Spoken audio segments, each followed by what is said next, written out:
nema likita. Ka taimaka ko dan saboda yarana. Idan baki da kuɗi ki kai shi asibitin gwamnati.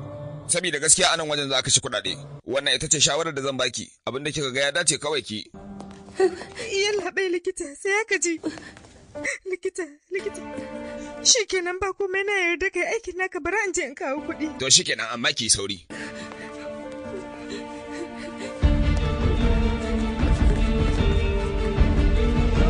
To yalla bai yanzu magana kuɗaɗen mu. Shikenan kuɗin ya sha kenan sai dai mu hakura ko ya za a yi.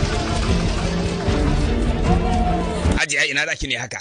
Zan je ciki ne zan karɓo kuɗi na ne yallaɓai. To amma baki ga yanayin wajen bane an kulle shi? Yallaɓai. Hajiya wajen nan fa babu kowa a ciki yanzu. Ni ɗin da ya kamata a ce na shiga ko da babu kowa ina buƙatar kuɗi na yallaɓai zan shiga. Da Hausa nake magana da ke dace miki babu kowa. Wannan bankin barayi ne macuta ne sun gudu da kuɗaɗen mutane kowa a nan. Ki canza waje kawai. Yallaɓai ina da buƙatar kuɗaɗe yallaɓai ka taimaka. Dama na sani zai wahala ki yarda. Yallaɓai don Allah ka taimake ni kai min rai ka bar ni in shiga yallaɓai ina buƙatar kuɗaɗe ina buƙatar kuɗaɗe na. Yallaɓai ka rufe kofa ka buɗe kofa yallaɓai ina buƙatar kuɗaɗe na yallaɓai fallu ka buɗe kuɗaɗe na za ka bani na roƙe ka buɗe ka bani kuɗi na ka matsa min na wuce ka matsa ma. Wai ina zaki je ne haka babu kowa a cikin gidan fa. Ka matsa min mana wuce kuɗi na zan je in karɓa ka matsa min ba ruwa sai ka fahimta ba ina buƙatar kuɗi a halin yanzu ba wata hanya da zan samu wannan kuɗin ka matsa min na faɗa ma ni ne. A faɗa miki cewa babu kowa a cikin gidan nan baya nan ya fece na faɗa miki baya. Ka shafe ni ne ka matsa min na wuce na faɗa maka sai shiga ciki ina gani. To ba za ki wuce ba babu kowa ba za ki shiga ba. Wannan wace irin kalata ce na faɗa miki ba kowa masu kike kira ne matsala ne harka da irin wayannan mutane. Oya Allah.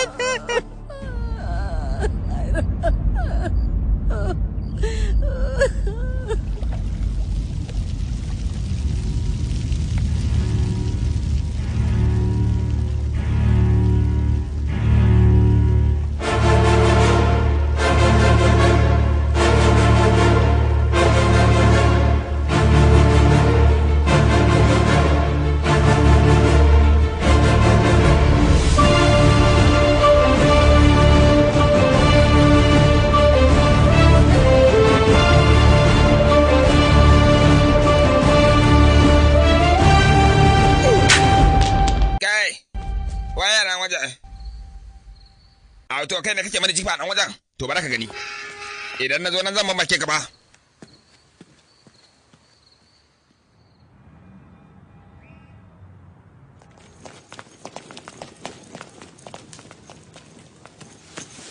Allah sarki har kun dawo sannan ku da zuwa yan yara na bara na zo da baku abinci ko? Shin kin san abin da ya faɗa makaranta kuwa? Kai yaya ba zan yi shiru ba sai na faɗa. Faɗa min me ya faru? Malamin makaranta ya tambaya kowa idan ya girma me yake so ya zama. Ni na ce masa ina so na zama likita, amma shi kin san me abin da ya ce yana so ya zama idan ya girma? Zaki mamakin abin da ya zaba. Gudun wasan babur irin na babur yake so ya yi. Kai wannan yaro baya jin magana wato maganar ne ba zai barta ba. Ka tsaya dawo nan dawo ka tsaya na ce maka. Shin wai ba na faɗa maka cewa ka cire irin wannan tunanin a zuciyarka ba? Shi ma baban naka bai saurare ni ba gashi nan ya zama shekakke ba? Ka ce ba za ka ƙara irin wannan maganar ba. Ka rantse ba za ka ƙara ba. Tindina na daina wannan magana umma na daina ai. Ƙarya kake baka daina ba. Me yasa ka faɗa ne? Ban faɗa ba umma na daina na ce miki. Ba na ce maka idan ka sake sana da ka ba? Ba na yi ma magana ba? Baka gani ba ne? Shi ma babanka baka gani aka yi zama shekakke ba? Ka rantsa da ni ba za ka ƙara ba. Na daina amma ba zan iya rantsewa da ke ba. Ba za ka daina ba kenan. Amma dai tun da wanda ya kawo wannan wasan. Gashi nan na rasa mijina ɗana ma yana so ya mutu.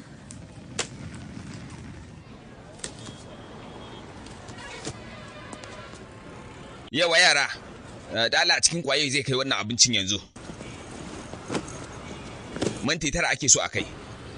A'a ba zan iya ba. Mai gida minti 9 zuwa can gaskiya ba zai ishe mu ba. Akwai cinkoso akan hanya, akalla muna buƙatar minti 15. Kai wace magana? Gaskiya ne yalla bai. Ba za mu iya wannan. Me yasa to? A shawarce dai ba mu ba. Sai dai ka ba wancan na zaune. Ku zo mu ware.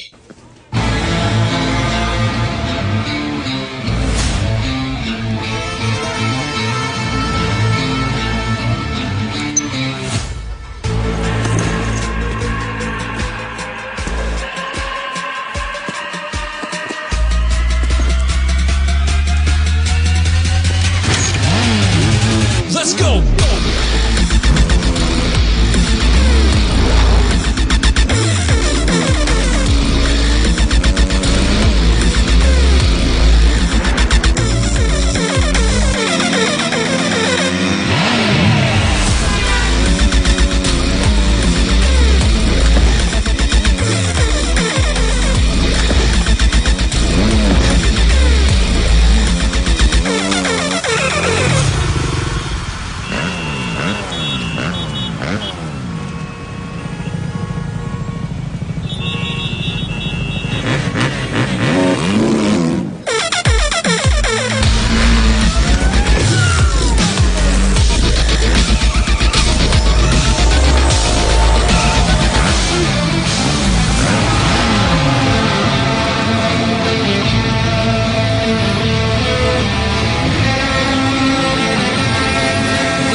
Dan uwa da Allah daki mai lamba 5,000. Ko bi. To ba su yi karin bayani ba. Sai da ka ci gaba da nema da kanka.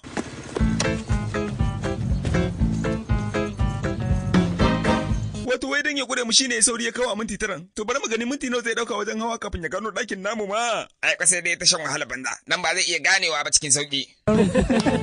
Sai ya wahala kafin ya gano wajen 10, 9, 8, 7, 6, 5, 4, 3. Naga alama kamar ba a sa gishiri ba. Ba zai musu daɗi ba. Sai me kuke bukata kuma yanzu? Ba wai mamakin nazo akan lokaci za ku yi ba. Kafin ma ya cika na ƙara nan. Amma ta ina ka shigo?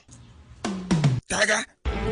Kuma kana ganin ya dace? Akwai laifi ne mutumin da ba a nuna wa hanya ba dan ya fitar da hanya da kanshi kuma sai a zarge shi? Kuma tare wannan shirman ku sallame ne.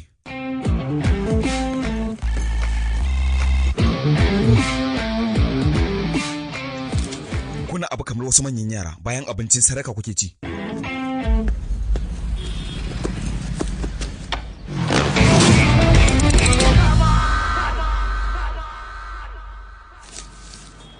Na gode sosai.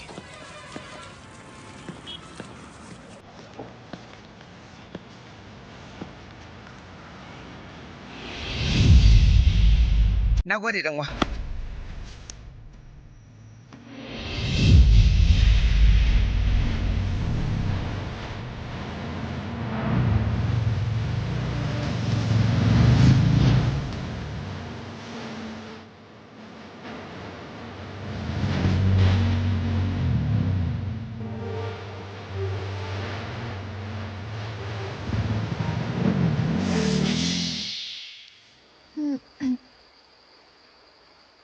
Barka jama'a, da yawan mutane suna ɗauka cewa ba, ni taɓaɓɓiya ce, suna kallo na mara kan gado. Amma fa ni ba haka ba ce, Gunnu ne ya gunna samu. Muna cikin soyayyar mu da shi ya samu wata budurwar a Kanada. Shi ne ya juya min baya na yanke shawarar kawai in mutu. Zai sheƙe kaina in huta, amma don Allah ka kuya Gunnu komai. Barka dai jama'a, da yawa suna kallo na hamago, sai dai ba haka bane, Gunnu ne ya gunna samun shi yasa na dawo haka. Barka dai jama'a. Halo? Dan kafin da kika yi oda shine ya karaso zai dauke ki. Gani a bayanki.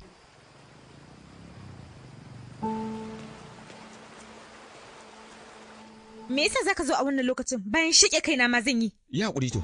Na bata maki lokaci wajen sheke kanki, sai ki tafi zuwa lahira. Ni kuma zan shiga duniya.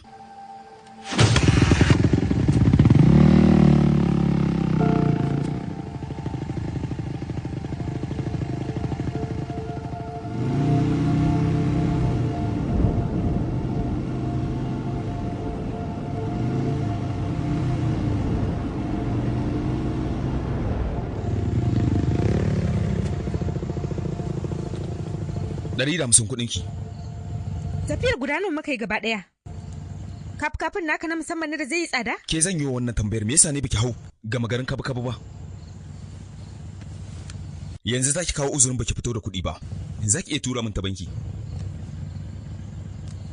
A ramin wayarka, tawo ba caji.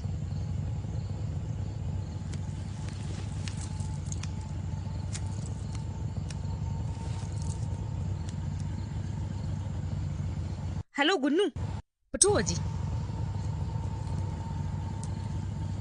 Dan jira ya ƙaraso.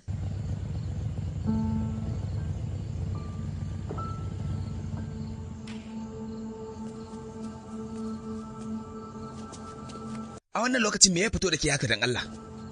Ya naga dukin zuke ki rami haka. Kina lafiya kuwa? Ina ruwanka da lafiya ta bayan baka daga waya idan na kira. Duk layin da na kira idan ka gano cewa ni ce sai ka liƙe layin. Ko da sako na tura maka shi ma idan ka gano cewa ni ce sai ka liƙe layi. Cikin sauki ke ba za ki iya fahimtar abin da yake faruwa ba. Idan ka faɗa min daidai me zai hana na fahimta? Amma me yasa zaka ringa rena min hankali? Ya dai kamata a ce kun sallame ni. Barka dai. Gunnu ka bashi kuɗin da muka taho. Ya ce 150 ne kuɗinsa. Ni damuwa ta akan rabuwa da ni ne da kake so kai Gunnu. Dan Allah ka ɗauka mai alƙawari cewa ba za ka rabu da ni ba ka ji. Sam wannan mafarkin ba zai zama gaskiya ba. Kin kasa ganewa ita waccan fa kuɗaɗe za ta bani. Kuɗi mai yawa fa har miliyan 5 za ta bani. Ya na iya zan kyale kuɗi ne.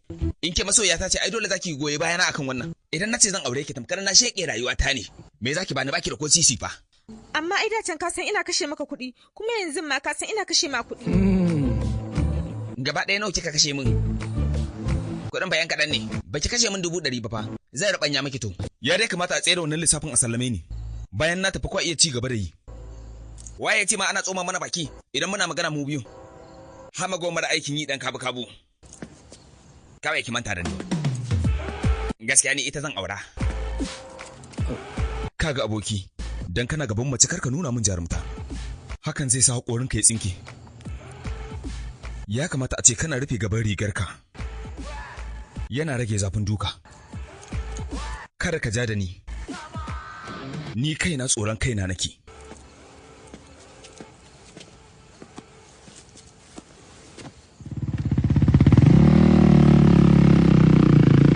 Allah ya taimake shi ya yi saurin tafiya, da ya ci duka a hannuna. Ina ma zai dawo, da ba zan yi wata ba zan kankantse shi yanzu.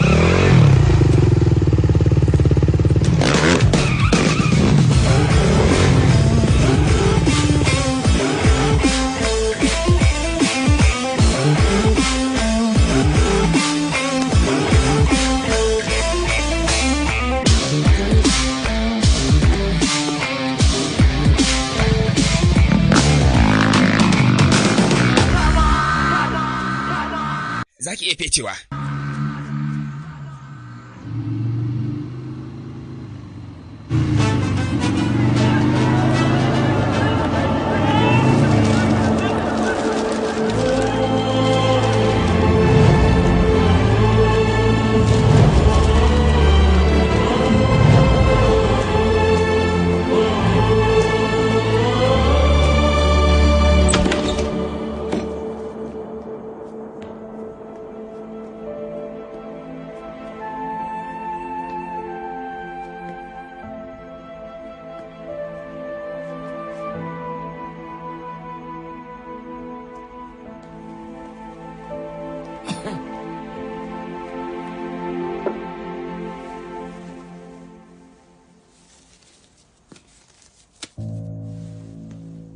Tsawon lokaci ina rayuwa ba tare da na yi amfani da kuɗaɗenka ba. Kuɗin da kike samu ba zai taɓa isar ki ba na sani. Iya magungunan ki ma baya iya siya miki sai kin yi amfani da kuɗi na. Ya dai fi min rufin asiri akan ƙazamin kuɗinka da zan yi amfani da shi.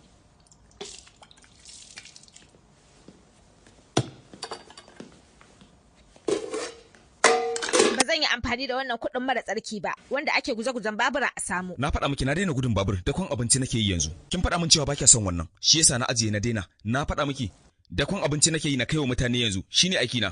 A dakon abincin ba a guje-gujen da babura ne iye, ban dafa abinci na da kai ba sai wani ci kake yi. Tun jimawa na faɗa maka baka da kwano a gidan nan. Me yasa kake ce min?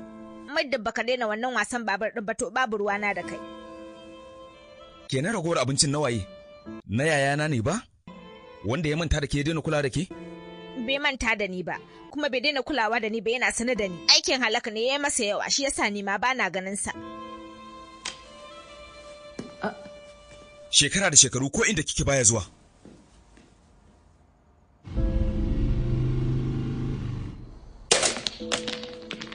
Barka da zuwa, Sabi ka karaso. Ya kake aikin naka? In fada maka ina lafiya. Duk lokacin da na jifa ga sunan Fannu, daɗi nake ji da farin ciki a zuciyata. Sai dai, har yanzu shiru.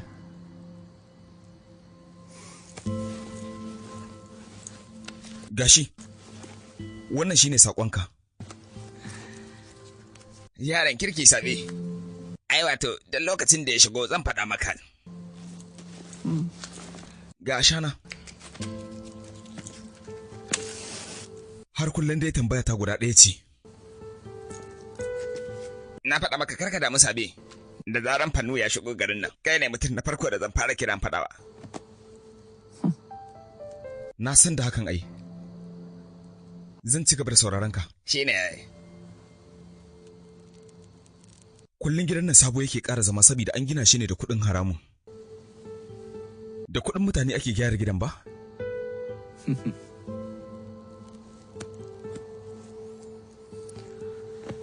Ba komai. To Allah ya tsare. Ka kula sosai ba. Zan ci gaba da sauraron ka. Har har sai ka kirawo ni.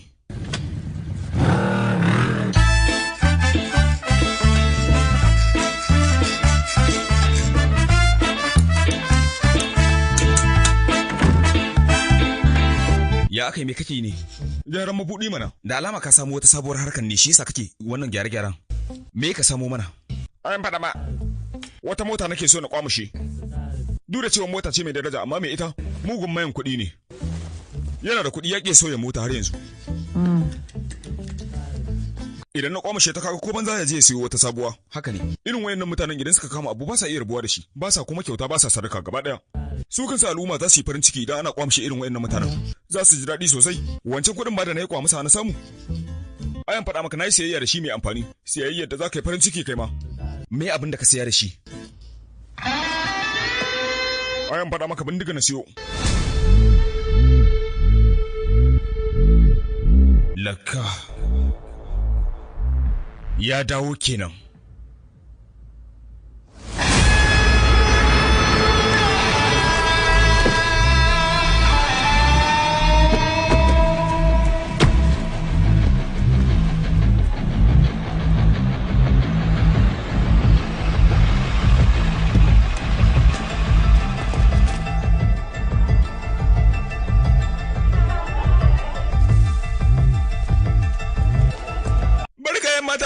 Barka yan mata, yarinya idan kina da matsalar soyayya ko ta karatu ko kuma ta yin wantaka ko ma dai ta komai to ki sani yan sandan Punjab suna tare da ke. Ki san ko ki faɗa mana me ya matsalar ki za mu share miki hawaye.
Jahiri na zaka je.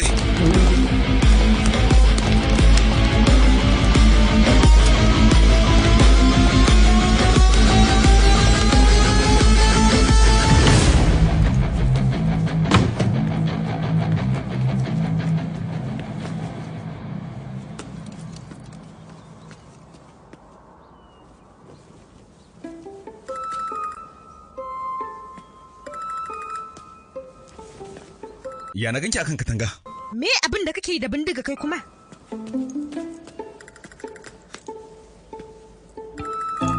Wai fadawa zaki ne? Ko shakka babu. Ke da zaki mutu me yana fitar da tsiraici? Ko ma me ina ruwanka? Ki sheke kanki. Da gaske? Sai dai ka sheke ni. Akan me kuma? In dauki zanubi kenan. A wancan karan kin cinye min kuɗi yanzu kuma kina so in shege ki. Daga hannayenka. Dan Allah kai kasa da bindigar ka in ba haka ba zai sheke ni.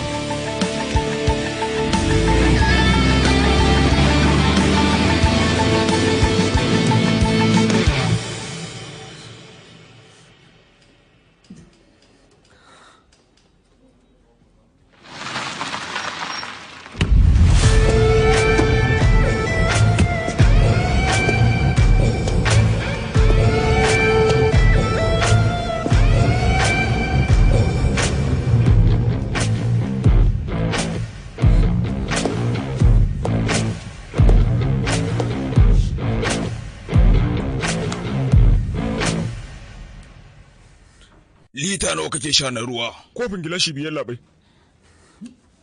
Kace kofin gilashi biyu na ce.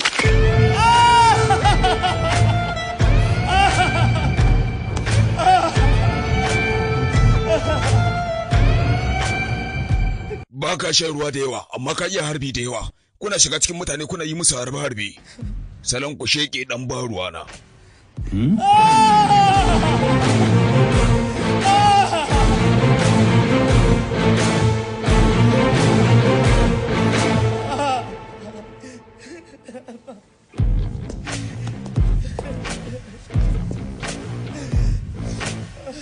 Wannan rigar da ka sanya a jikinka, riga ce ta marasa mutunci, ko ba haka ba?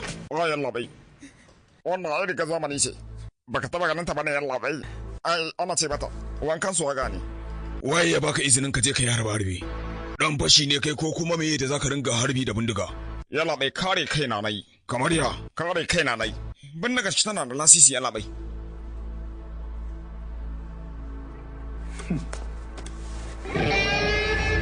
Ni ma tawa bindigar tana da lasisi, sheke ka.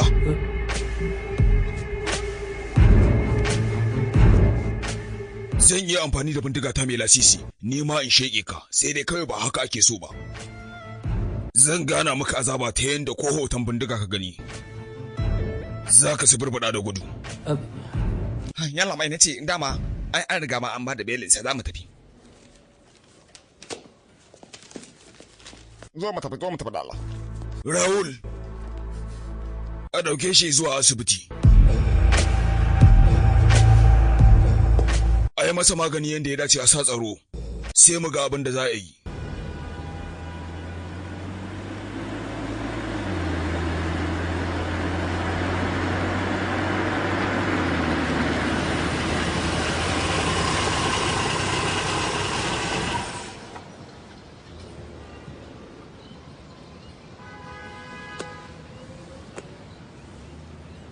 Akwai kuɗi a wajenki ne?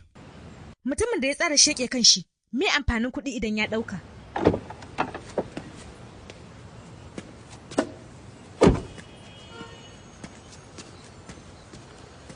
Ɗan zubo min abincin nan.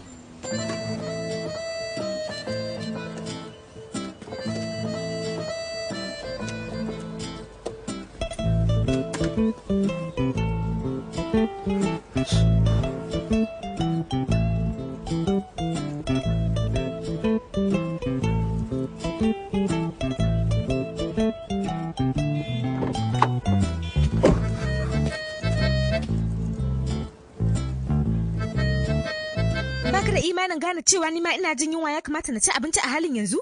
Damuwarka kawai cikin kashe kadai ka sani ba?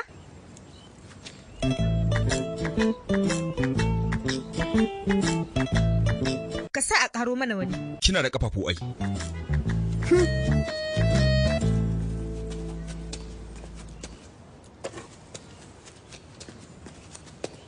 Dan ƙara zubo mana wani abincin. Kai malam magana nake yi ka ɓata min lokaci ka zubo mana.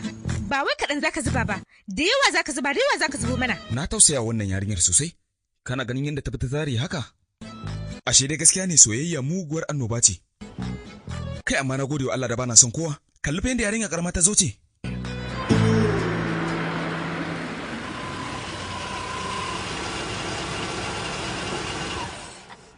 Ina ga irin wannan wajen shine ya dace babu kowa. Zaki iya sauka anan. Ko dai tafiya zaki ta yi, ko kuma zaki sheke kanki ne, ki kika san abin da ya dace. Amma dai ka sani kai ma alƙawarin cewa kai ne wanda zaka sheke ni. Ta zan yi alƙawarin shika? Halin maza kenan sai ku yi alƙawari a lokacin da kuke da bukata, da zarar burin ku ya isa shikenan haka gunnu ya ci amana. Ba magana gunnu za a yi ba, ki wuce ki tafi. Idan na fita ina zan je gaskiya ni babu inda zan je sai ka sheke ni da bindigar ka. Ke saurara mana. Ko ni na sheke ki ko ki kika sheke kanki in dai da wannan bindigar ne ni za a kama. Amma me yasa ne ka dauki alƙawarin da ba za ka cika ba? Zan sheke kaina ka ce nema alfarma mu taho za ka sheke ni da kanka. Kawai ni ka sheke ni. Ba zan iya sheke kowa ba. Ni ba zan sauka ba sai ka sheke ni. Mu je to.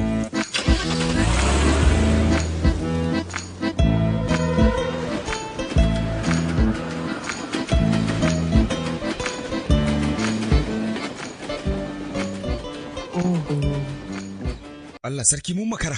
Ba wani lokaci zaka iya zuwa mu ƙara gaba ko? Mu je mu sha gabansa. Da gaske?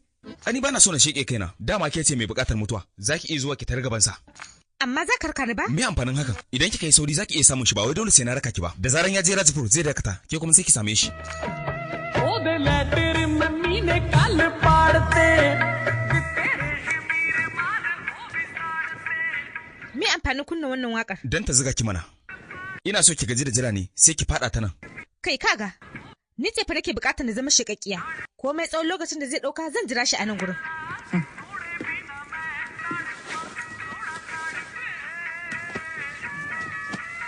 Ga wata.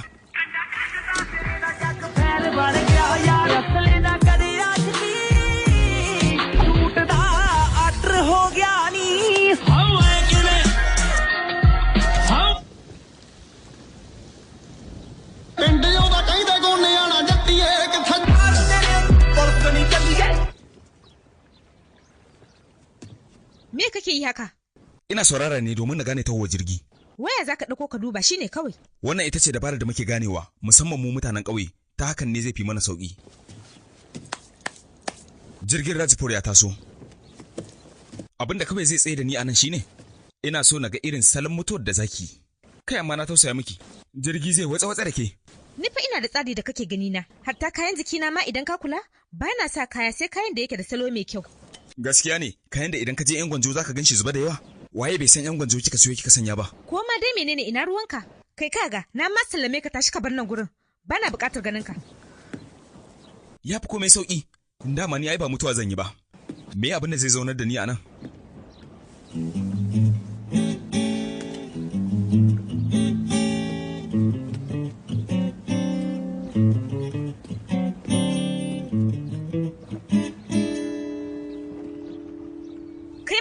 Ya baka tafi ba? Ina so na ji kala ihun da zaki. Shine abin da ya zaunar da ni. Zaki iya tsayawa ko kuma fecewa zaki domin tabbatar da hakan sai na tsaya. Kai dallaware.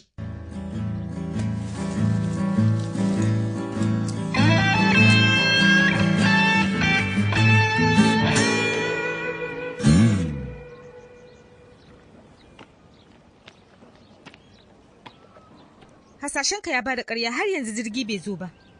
Ki tsaya mana yanzu nan zai karasu. Kin ji abin da na ji? Na fara jin motsin tahowarsa yanzu ya karaso. Akan wannan hamagon zaki sheke kanki, me zubin cali-cali. Gunnu na ba cali-cali bane. Gaba ɗayan 'yan matan makaranta shi suke ƙauna. Shi kuma ni yake so. Labarin ƙanzan kurege. Ba za ka taɓa ganewa ba, saboda kai baka soyayya. Babban jarumi ne Gunnu.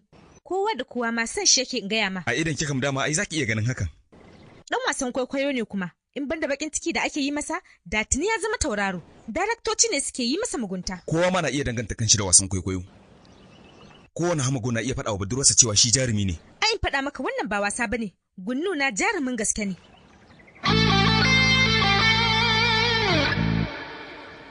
Shin kin sanya jarumin gaske yake kuwa? Jarumin gaske shine wanda yake gwagwarmaya har tsawon shekaru 15. Babana yana wasan babura. Ya kuma kasance babban jarumi a wannan fage. Gaba ɗayan al'ummar wannan yanki suna ƙaunarsa saboda ya iya wasa. Wata rana ta kuɓuce ya samu matsala. Inda a ce Fannu bai cuce mu bai zuwa yanzu mahaifina yana nan a raye. A wannan lokacin 'yan jarida sun sa ɗambar neman sa ko ina an bada sanarwar cewa wannan mutumin ya fece da kuɗin al'umma. A kowane lokaci zaman jiran Fannu nake. Kowane daren Allah da safiya sai na je kofar gidansa na tsaya. A sanadiyar shi mahaifina ya mutu. Yayana kuma ya manta da mahaifiyarmu ya fece. Ta hana ni sana'ar babana na yi mata ƙarya cewa na koma gyaran babura.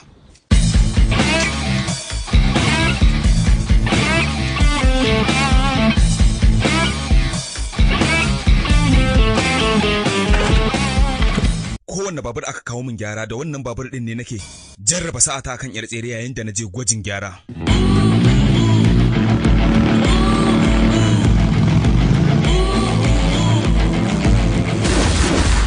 Ranar da al'amura suka soma, lokacin da na je kofar gidan Fannu na ga wata mota.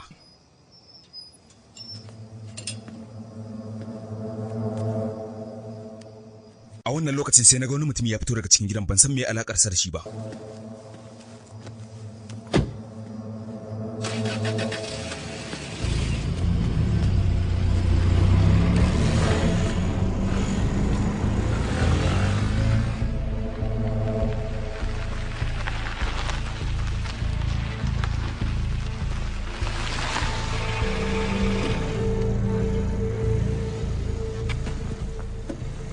Wannan mutumin bai dakata a ko ina ba sai mashaya.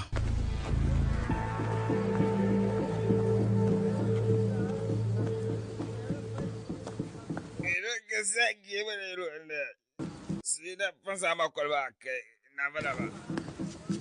Dan wa kana huta abinka. A'a ba haka bane, kawai dai na gaji. Shine nace baran dan huta ana. To shi kenan.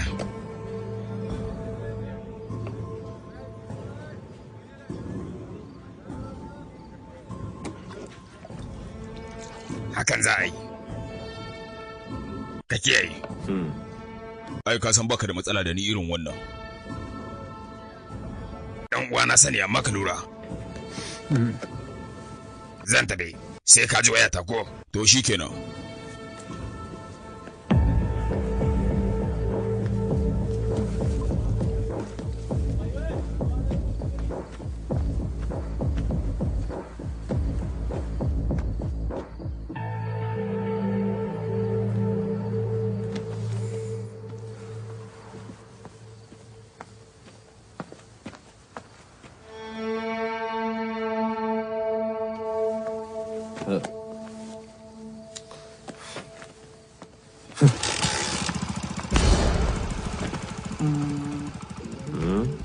Ina ma za a yi wa babur ɗin nan abin da na ce, da ya matuƙar baka mamaki sosai. Waye kai? Ban yi mamakin cewa za ka yi saurin manta na cikin sauƙi ba. Nan wa wannan abin da na faɗa maka shine kaɗai abin da na sani na gaskiya. Ba laifi duniyar ƙere-ƙere da fasaha ta san wani mutumi mai suna Thomas. Wannan mutumi yana cewa, yayin da ka sa wa ƙwallon lantarki wayoyi guda biyu, sai ka haske. Ni kuma ɗaya fasihin mai suna Sabi. Nakan ce yayin da ka tsira wa mutum wayoyi guda biyu a jikinsa, sai magana ta fito. Domin tabbatar da kintace na dole sai mun jarraba mun gani. Bari mu gani, ni ma ina da fasaha. Dan wa kar ka bata wa kanka lokaci. Ba komai aboki. Dan wa gaskiya na faɗa maka, kar ka bata wa kanka lokaci. Haka ne, ni ma gaskiya nake kokarin tatsowa.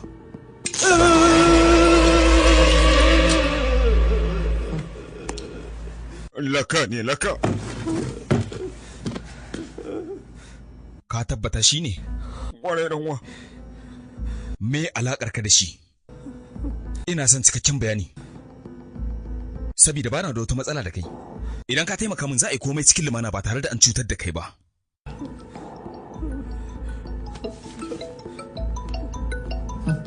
Laka.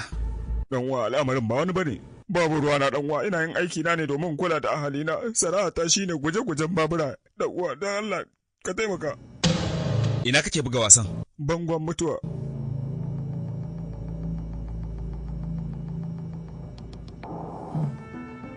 Abin da nake so da kai shine ka kirawo mai gidanka ka faɗa masa cewa gobe ba za ka samu damar zuwa wajen wasa ba. Wani uzuri ya taso man har ka fimci aka kirawo ka a Mumbai, shi yasa ka tafi. Kirawo shi ka faɗa masa. Ya kai ne? Dama zan faɗa maka cewa gobe ba zan samu damar zuwa ba. Wani fim ne za a yi a Mumbai an kira ni. Wannan ai ba hujja bace.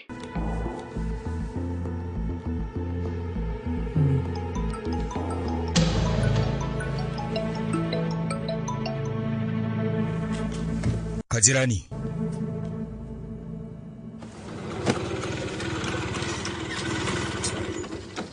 Wai sauri ku kulla nan, a daddaure da Allah. Can haka zaka buga. Ba na so mu bata lokaci duk da cewa a halin yanzu ban san yadda zamu yi ba. Kuna ganin farana ta yi mutane su kun san fara zuwa. Wancan bai yi daidai ba. Bai bugu ba. Yi sauri da Allah dan ƙara yawa buga. Yawa ku buga sosai ya rike. Ku buga yawa ina ji. Duk da cewa tauraron namu ya ba mu matsala a yau, amma dai zamu yi wasa. Dan uwa me yana damuwa haka?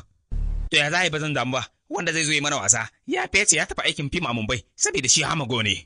Gaskiya kan bashi da wayo. Idan ka yi fim ba za ka ga wanda suka tafa maka ba, a nan kuma za ka ga mutane sun tafa maka a gaban idanka. Ya labai na ce ba? Ina jin ka cikan da surutu. Me kake so ka ce min ne eh? Ka san labarin Bijay Singh kuwa? Allah sarki tsohon jarumin mu. Ya riga ya mutu ai. To ai ni dan shi ne.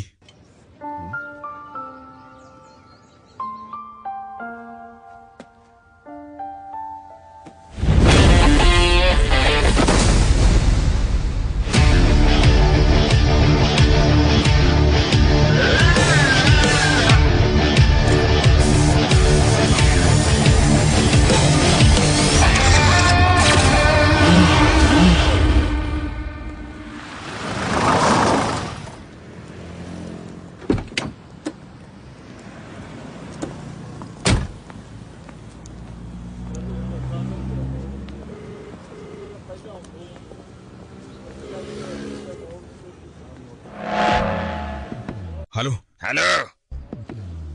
Barka dai. Barka dai. Laka. Ha? Dan uwa ne ya bani wannan wayar. Yana ina. Ya dan je uzuri shine ya bani. Yace yanzu in haɗu da kai. Me aikin da za a yi ma? Ina ya tafi? Ya je Mumbai.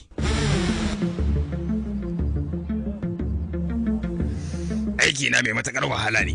Ka manta da shi kawai. Kamata ya a ce ka jarraba ni.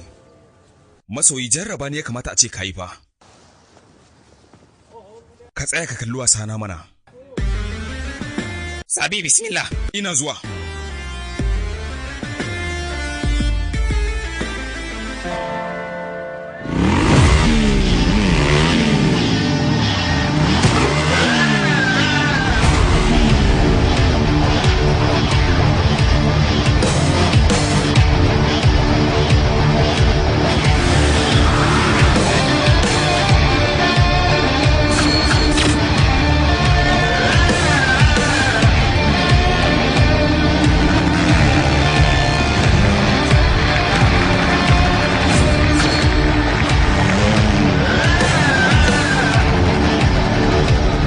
Yaro,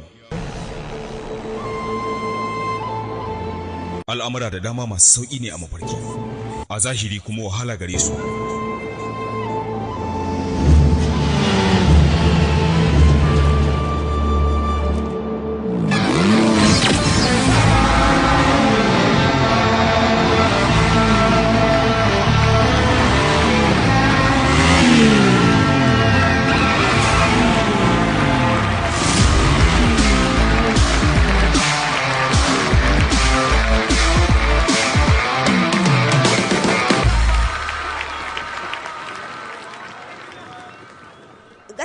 Labari ya min kyau, dama na san zai dawo.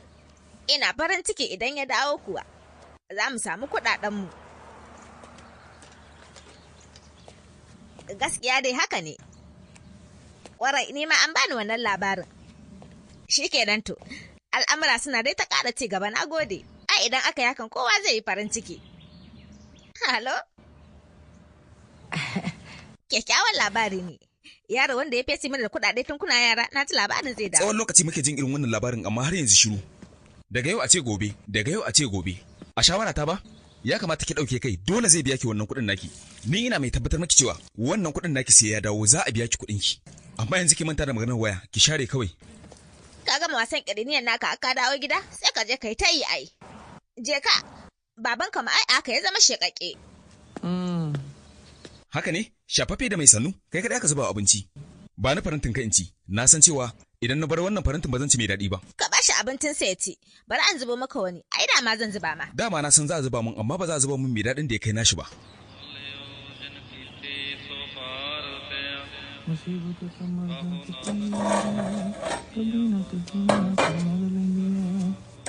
Allah ya taimaka. Malam sarkin karatu. Wai kai baka hutawa ne? Me ya dame ka? Abubuwan da yawa. Ina so na ci gaba da karatu domin samu kwakwaran aiki wanda zan zo in taimaka wa umma in kula da ita. Amma abu ya gagara. Ba zan iya biyan kuɗin wannan makarantar ba. Sai in kai karatu mai kyau, sannan za ka samu aiki mai kyau. Amma ba zan iya biyan wannan kuɗin ba. Ka duba ka gani dai. Halin da muke ciki muna shan wahala fa sosai. Ina so na siyi katin gida. Na sanya umma a ciki domin tana shan wuya. Tana matuƙar shan wahala ɗan uwa. Nawa ne kuɗin da kake bukata? 150 ne. Zan biya. Amma kar ka faɗa wa umma cewa ni ne zan baka. Ka faɗa mata cewa scholarship ka samu.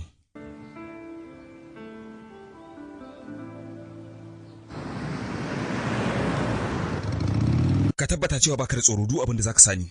Ni nan da kake gani zan iya aikata komai. Ka daina cika baki har sai na ga salon aikinka. Ba dai tafiya muke ba zan nuna ma. Aikin da zan baka yanzu mai hadarin gaske ne. Wani iri fa? Abin da ya to. Tsokana ce kuma ga hukuma. Kaga waccan motar? Ta kwamishinan 'yan sanda ce. Akwai gunkin kare a ciki. Shi nake so ka ɗauko. Idan ka ɗauko karen, ka yi mun waya.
Ga saƙonka, yanzu sai ka cire tantama ba?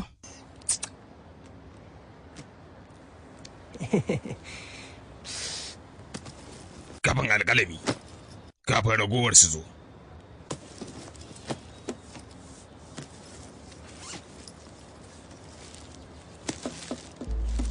Wannan saƙo ne daga Fannu. Amma dai ya kamata a ce ka haɗa da Fannu ɗin nan. Ɗan uwa, yaushe za ka kai ni wajen shi? Zan haɗa ka da shi sai a aiki na gaba. Za ka ji wayata. Sai na ji ka.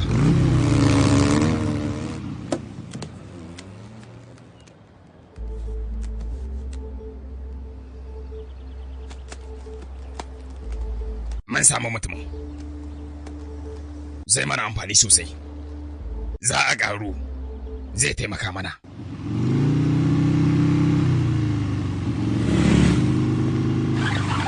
Yaya, ga wannan ko?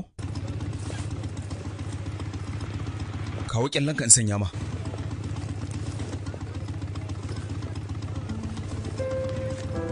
Na gode kani. Amma kar ka faɗa wa umma wanda ya baka, ka ce scholarship ne.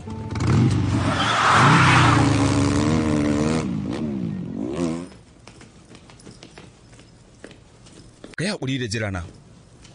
San ba irin wannan tsarin ne ya dace da kai ba ɗan uwa. Ya kamata ka zama mai hankali. Mu'amala da laka ba abu ne da zai taimake ka ba. A banza za ka je a sheƙe ka inda kana mu'amala da irin wayannan. Ga wannan zan baka, ka ce ka kula da kanka dan Allah. Riƙe nan. Kana da iyali, ka kula da su. Ka nemi sana'a, ka bar wannan harkar.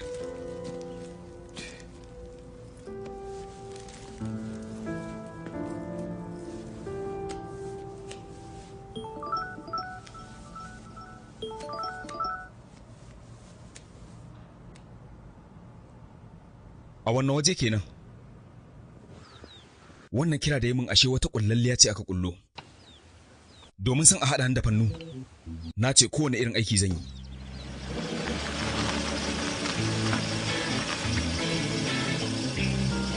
Nan banki ne. Akwai ɗan sanda a ciki da bindiga, amma babu harsashi a ciki. Ba abin da zai iya. Za mu shiga cikin mai ebi kuɗi. Ina so mu yi aiki lafiya mu fice. Za mu ɗaɗɗaure fuskar mu.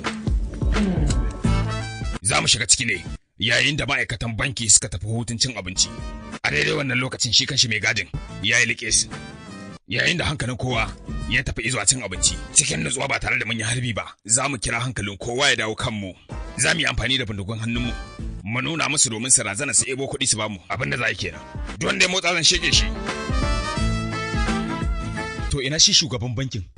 Yana ciki za mu same shi. Zan rike shi ka tattaro kuɗaɗen.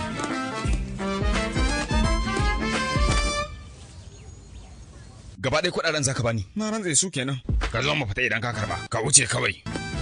Ka zarce inda muka saba haɗuwa. Kar ka jira ni. Zan taho daga baya.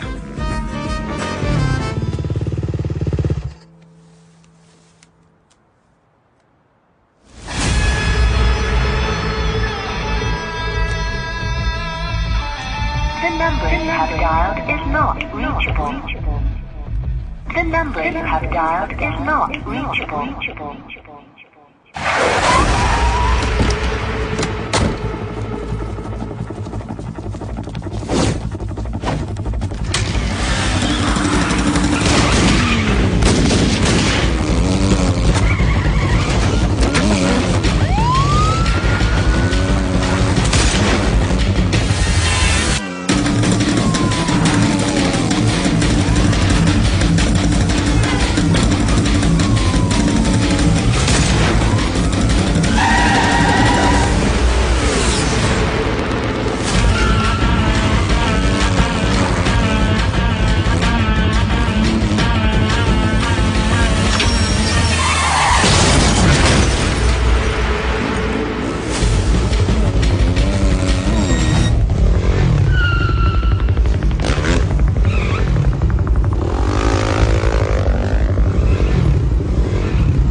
Ga kuɗinka nan, Allah ya sa na tsere da shi. 'Yan sanda sun so ni amma na ajiye shi a gida. Na sanya shi a ƙasan kasko. Da Allah kai sauri ka zo ka karɓa kaji. 'Yan sanda sun so ni amma dai ba wanda ya gane ni. Ina taya ki farin cikin yaron ki ya samu wanda zai aura. A'a ba malamarin aure bane. Gwamnati ce ta biya wa yaron nan makaranta shine nake raba alawo ina farin ciki. Danki babban yana da hankali amma nake sanya ido a kan karamin shi ma. Saboda wannan karamin dan naki ba a ji sosai. Shi ma ne masa addu'a. Muna roƙa masa Allah ai ya kusan hankali. To Allah ya taimaka. Mun tafi sai an jima. Gashi kai ma ka sha ka sanya albarka. Ina taya ka murna za ka samu karatu ba? Zai ci gaba da karatu yanzu. Ai dama shi burin shi kenan a kowane lokaci. Gashi kuma Allah ya cika masa burin.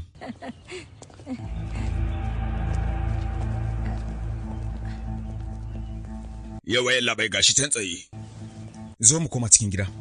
Kuma a'a zo mu tafi cikin gida. Yalla bai me ya faru? Shi zaki tambaya. Ya je ya yi fashi a banki ne. Gaskiya ina ganin dai ba nan gidan kuke nema ba. Wannan yaron babu ruwansa. Baya irin wannan abu. Yalla mai ga kudaden nan na gani. Ina ragowar miliyan 50. Ina ne inda ka tura ta iye? Idan mun je can kawai bayani. Kar mu bata kanmu lokaci. Ku na doshi mu tafi. Wace mu je? Sabi, shin gaskiya ne? Abin da za ka yi mana kenan, mu za ka ciwo mutunci haka Sabi, ka zubar da daraja da kima ta mahaifinku da tarbiyyar da ya muku ka cuce mu.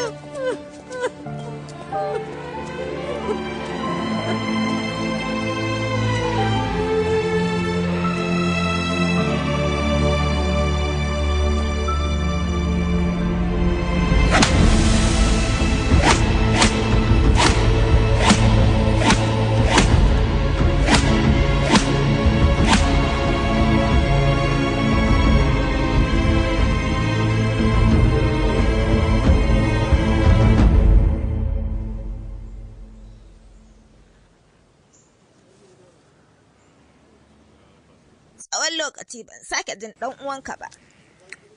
Ya samu wacce yake so ba? Ya sami yarinyar. Iyayenta ne suka ce wai sai sun yi tunani a kai. Sabida ƙanin shi ɓarawo ne.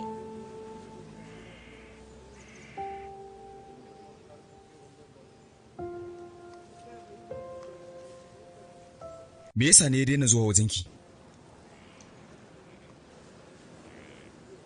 Ban sani ba.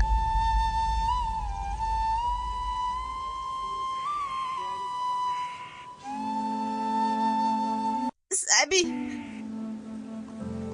ban taɓa sanin ka da wannan halin ba. Me yasa hakan ta faru? Hakan me za ka aikata haka?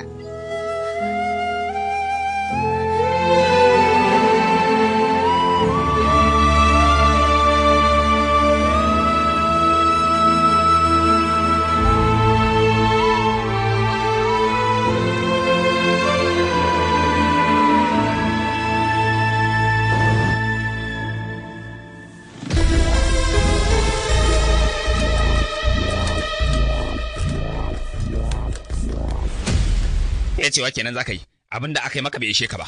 Ci gaba to. Yalla bai, na ga makullin ku ya lalace. Idan ya lalace fa sai kun siyo sabon kwado, shi yasa na kera muku wani. Wai na ce ba?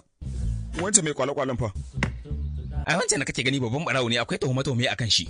Ya sha su burbuda amma ya ki fada. Ya ki yin cikakken bayanin komai. Me laifinsa ne? Shi wancan din da kake gani babban bankin kasa ya je yi wa fashi. Ba irin azabar da ba gana masa ba. Har yanzu al'amari ya ci tira, ya ƙi yadda ake so. Tun da ya shigo gidan nan bai taɓa yi wa kowa magana ba. Zan jaraba. Yaro ba irin yadda kake tunani bane in faɗa maka.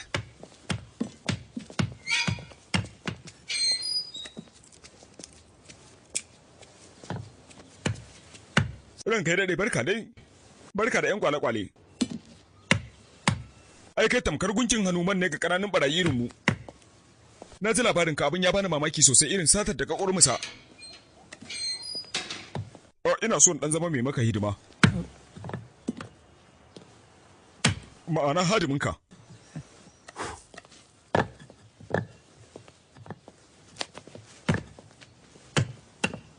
Ayan faɗa maka, ina da zane da dukkan bayani na cikin gidan nan da muke zaune.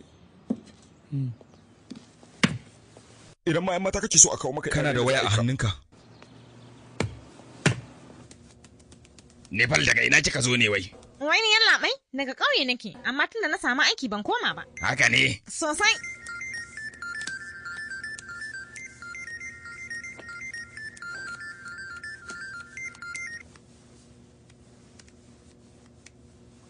Hello. Kana lafiya ko? Waye ne? Sabbi. Ya ake ciki Sabbi? Tunda aka kama ni baka taɓa zuwa duba ni ba. Ko da yake ba komai. Ban ba wa 'yan sanda labari akan ka ba.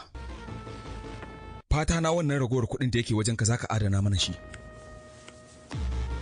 Da zarar na fito ba, sai mu raba wannan kuɗin da yake hannunka.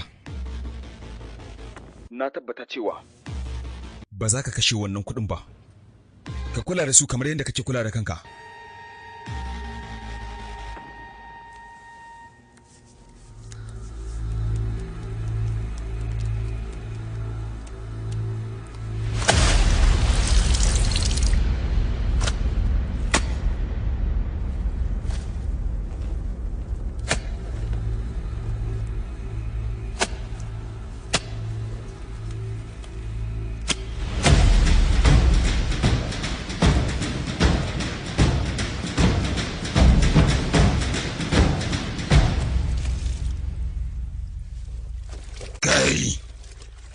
Yana ina.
Sumaru, kun gama su barbaɗe shi. Sumaru ɗinka ya sha su barbaɗa. Masoyi, dacen na ce raba kuɗin nan zami wanda aka sato. Yanzu kuma, gaba ɗaya ma za ka bani. Kai je ka. Kada ka kuskura, ko darance ne ka yi a cikin kuɗin nan. Domin hakan zai iya sawa. Na ci ƙaniyar ka yallaɓe lakka. Fatan ka gane. Kana burge ni. Ka kula sosai. Sai na zo. Miliyan 50 kuma? To ni me ka suna a ciki idan ka karba? Gaban 25 mana ba gunnu don ya aure ni. Mahaukaci ne ni? Ya kamata a ce ni ma ina da shi a cikin kuɗin. Jirgin mutuwa kina kan hanya fa. Yanzu nan zai karaso. To shikenan ni zan tafi. Kai da ka mana, ya kamata mu yi magana. Ko da ma kin ci gaba da rayuwa gunnu ba zai aure ki ba. Ki mutu kawai.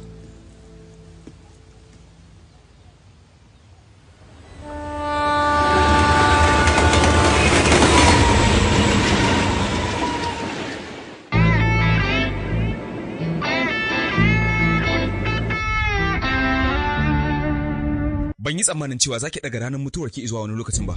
Akan kuɗi wani irin jinkiri ne mutum ba zai iya yi ba. Mutumin da ke son mutuwa, ina ruwansa da jinkiri akan kuɗi. A gani na ai ba shi da amfani a gare shi.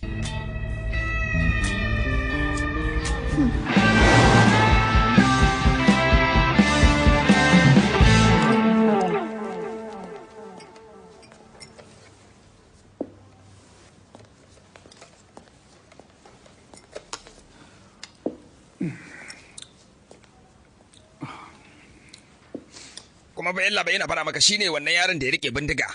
Har ila yau shi ya fece da yarinyar nan. Yarinya ce da ta yi kokarin shege kanta a makaranta.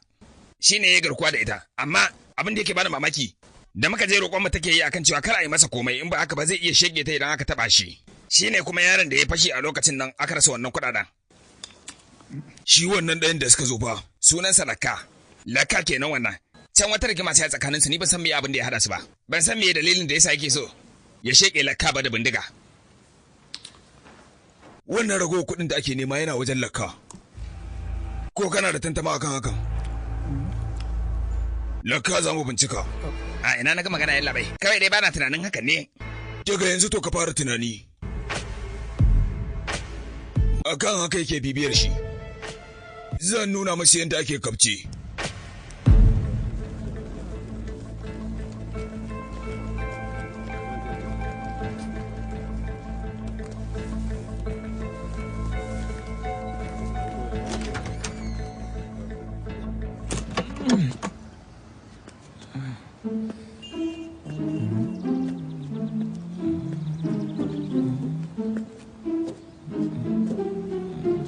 Iko Allah kaga wata mota kamar mota kawu. Dan waya ne?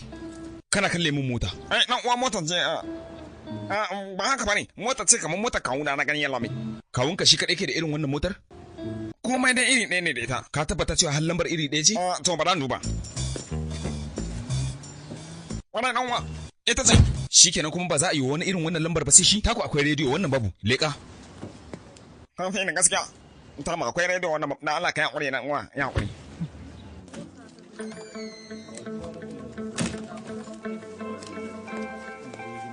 Barka da safiya likita. Barka da safiya barka.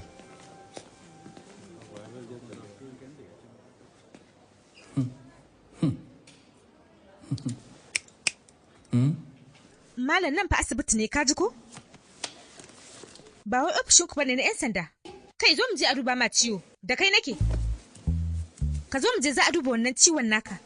Don dokta malama likita. Nan wajen kuma umarnin dan sanda ya kamata a nema. Duk cikin shashin dan sanda ne. Kai kuskure kuwa. Nan ma'aikatar likitoci ce. Hatta kai idan za ka yi abu sai ka nemi umarnin mu sannan ka yi. Zo mu tafi kai. Gaskiya ba zan tafi ba. Yalla bai idan aka je mutanen laka ne fa ta suburbuɗe ni. Ba zan tafi dole sai tare da kai. Ba inda zan je. Za ka taso a duba ma ciwon ko ba za ka taso a duba maka ciwon ba ne. Taso mu tafi.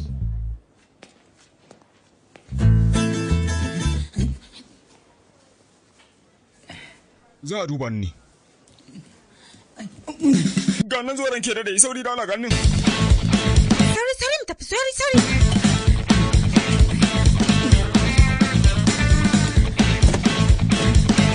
Sauri rana. Ya shi ya sauri.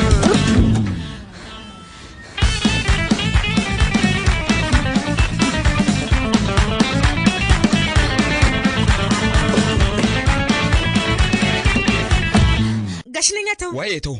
Dan sanda ne ko kuma abokina ne zo? Wayyo kuma ina shiga haka? Ina kika aje min shine? Mai gida! Zo mu tafi.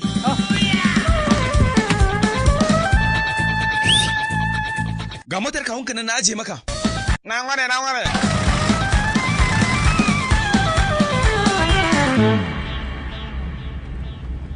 Ya jikin naka? Jikina gashi nan da sauki. Sai dai har yanzu ina jin zafi. Ana kira na.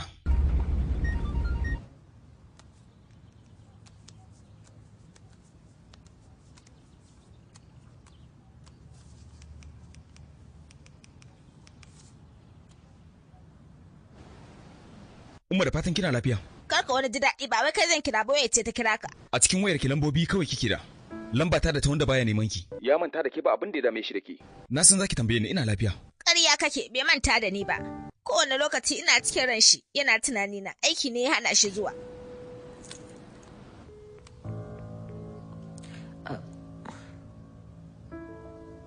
Ya guri yalla bai. A tura ka aiki ka dawo ka ce mun wani ayi hakuri. A garin ya ne kai sake. Har saka zo saka gudu. Wallahi yalla bai na faɗa ma yaudara ta akai. Cewa ta za ta je ta duba ciwonsa, shi yasa na bar su suka tafi. Rufa mana baki. Ta ya za ka yi sake har su tafi? Kana jami'i, ka ba mu kunya yanzu me kake so mu faɗa wa gwamnati da al'umma? Me amfanin ka matsayin jami'i, mashiririci kawai. Yalla bai na sani ko shaka babu, Sabi ne ya zo ya ɗauke shi ya tafi da shi.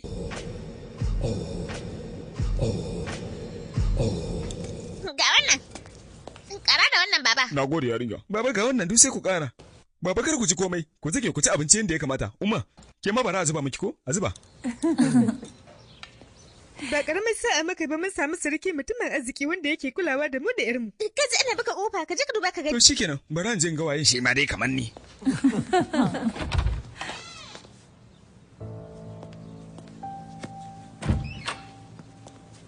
Mai abin da ya kawo ka?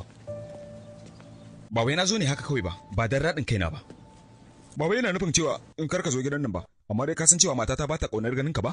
Na zo ne kawai dan in tuna maka da alama cewa ka manta kana da mahaifiya a rayi. Inda a ce ta damu da ni kamar yadda ta damu da kai to da ba zan zo wajen ka ba. Ko da a ce ban samu na je na ganta ba, ai ina kiranta a waya. Ba ka daga wayar ta. Ka manta cewa ka dauki alƙawari idan ka samu aiki kayi kuɗi, zaka siyi babban gida ka sanya ta? Yanzu ka samu kuɗi kayi aure ka manta da ita. Ka zo kana hidimar matarka. Ita kuma ta kasa haƙura sai neman ka take. Ni fa gaba ɗaya ba na son haɗuwa da ita ne shi yasa. Kuma ba ma na so mu yi magana. Ka gane uzurin raka sun yi min yawa ba zan samu damar. Waye ya zo ne? Ya aka yi, me ya kawo ka nan? Kaga, ni zaka kallo nan, baka bauta wa iyayenka ba. Ka je kana bauta wa iyayen matarka. Kai ne ka faɗa cewa umma tana shan wahala. Irin wannan sakayyar za ka yi mata? Ta sanya ka a zuciya ta kasa mantawa. Kana gari amma ba za ka iya zuwa wajenta ba. Ba za ka gurɓata mana jin daɗi ba a halin yanzu. Iyayena sun zo mana jin daɗi. Da Allah ka tafi daga nan. Kenan shi ba shi da mahaifiya? Kina so ya faranta wa iyayenki, amma kin kyale baya kulawa da iyayensa. Gaba ɗaya hankalinka yana kan matarka ka manta da kowa naka. Ki tana masa cewa mahaifiyarsa ma tana da haƙƙi akan shi.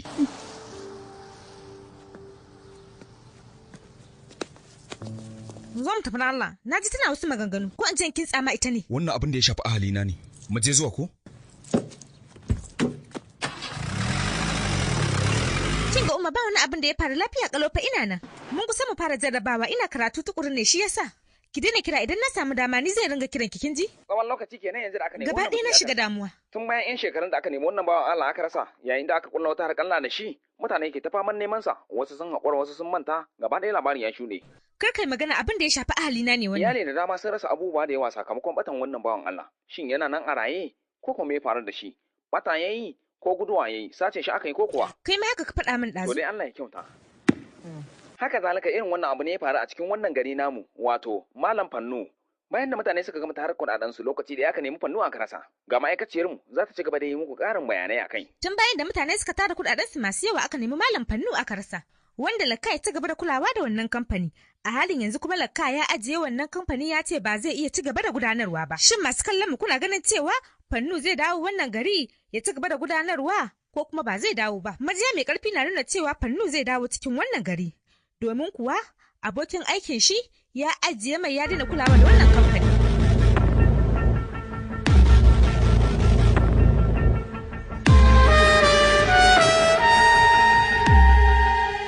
kake dariya? Abinda na ɓata lokaci nake jira.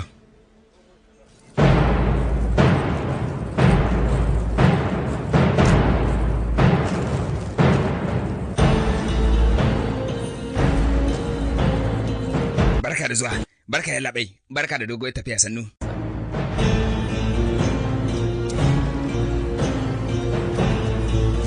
Barka ya labai. Shiga ko?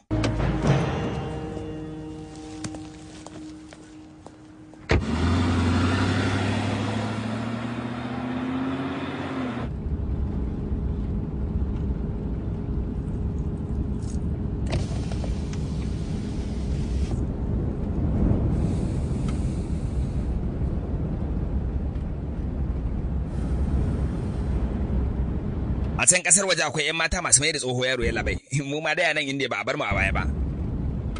Mu ma iskar mu fa tana da daɗi. Ya labai ya kace? Maganar wannan mutanen da muka cinye wa kuɗi. Wai labai. Ai lokaci ne mai tsawo da ya wuce. Wa yanzu ma mutane gaba ɗaya sun manta wannan al'amari. Ya yi kyau. Magana fashi da aka yi kuma. Da waye ya san wannan labarin yanzu? Ai yalla bai nayi maganin wannan abin. Wani yaro ne nayi maganin shi. Mu ne kawai anan.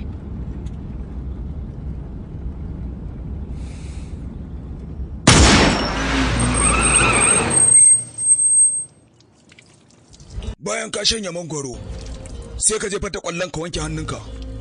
In ba haka ba ƙudaje za su bibiye ka.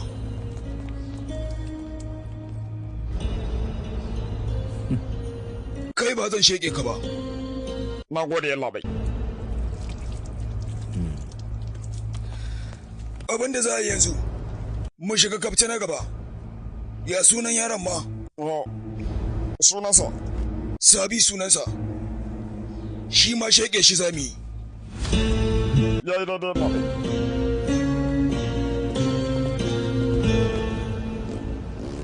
Gwanin sha'awa, gaskiya Gunnu ba zai iya wannan abin ba.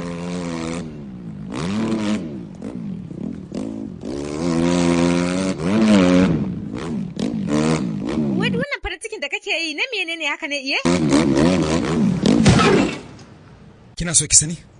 Abinda nake jira ne shekaru 15 a wannan rana. Dole ne farin ciki da babur dina. Sannan kuma ke ma ina so. Na baki dama faɗa abin da kike so. Ko me yake kace zan yi miki? Ki faɗa yanzu ina ji. Abin da nake so? Ina so ka raka ni makarantar mu.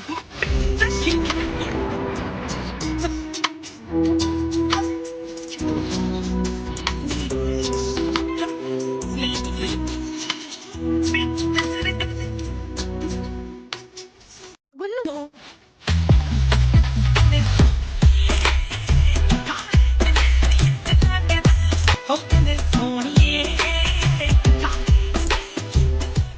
Ku za ku iya cewa za ku dake shi ku dake shi. Idan bai yi mana komai ba abin da za mu yi masa. Ko da a ce yayi wani yunkuri za mu kare kanmu. Na sani dama ai za ku ce kare kai. Daga kare kai ne za ku suburbuɗe shi bana so dai.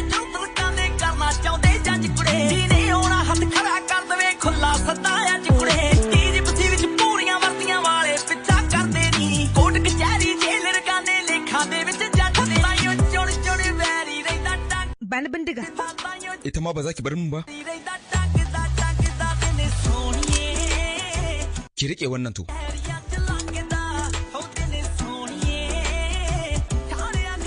Kai dan uwa kana gani? Wannan gayan fa ya zake zuwa makaranta ya mana ka. Ya kamata masu barbade shi.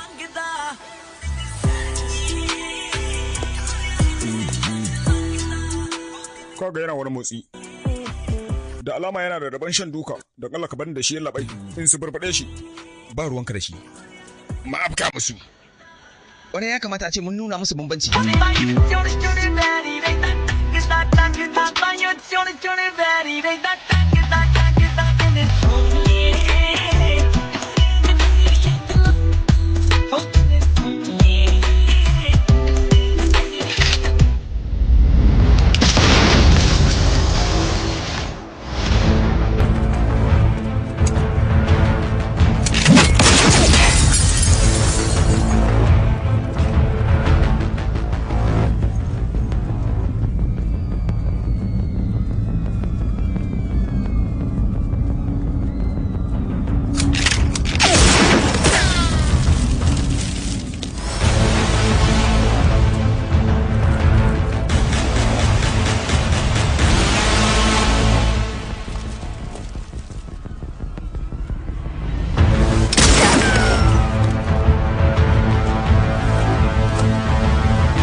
ku shigo nan.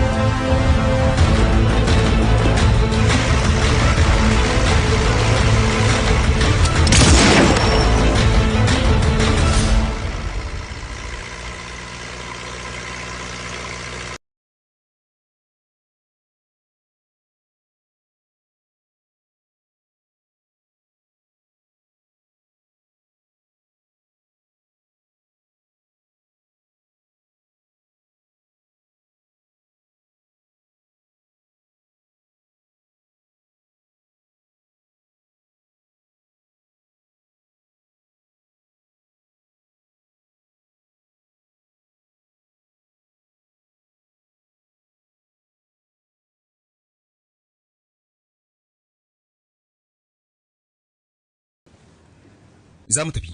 Zuwa ina? Zama da mu babbar kasada ce. Ya kamata ki zaman ki gidanku. Kada wani abu ya shafe ki. Sallama ta fa. Ba shakka zan sallame ki. Amma sai kin bani wani lokaci.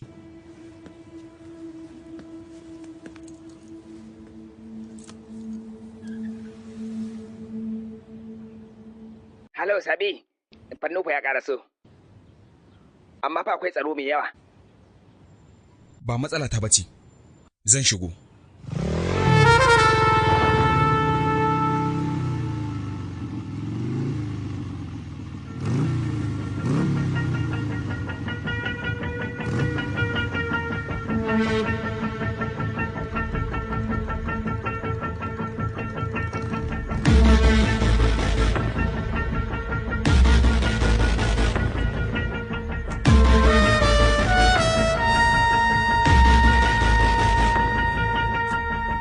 Halo. Kana ganin zuwa yaushe ya kamata a shiga? A halin yanzu suna ciki, amma abin da nake so kaɗan ba da mintuna 15 haka. Kar ka yi gaggawa ka ba a hankali. Zan yi ma magana lokacin shiga. Abin da za a yi kenan.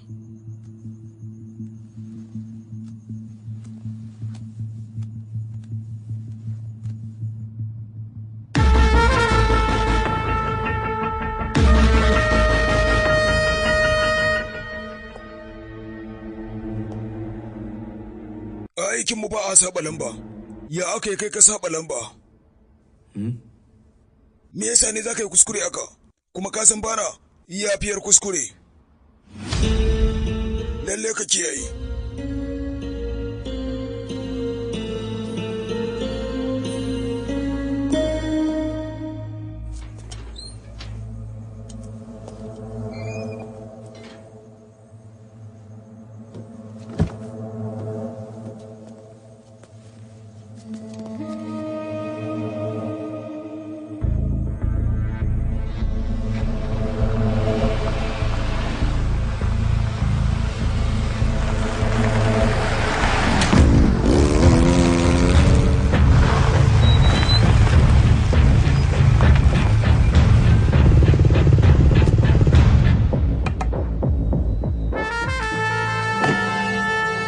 Nauyinsa ya kai nawa? Ina so a bani labari. Kimar wannan kuɗi nauyinsa ya kai nawa ne? Shin nauyin kimarsa ya kai nawa? Faɗa mu mana.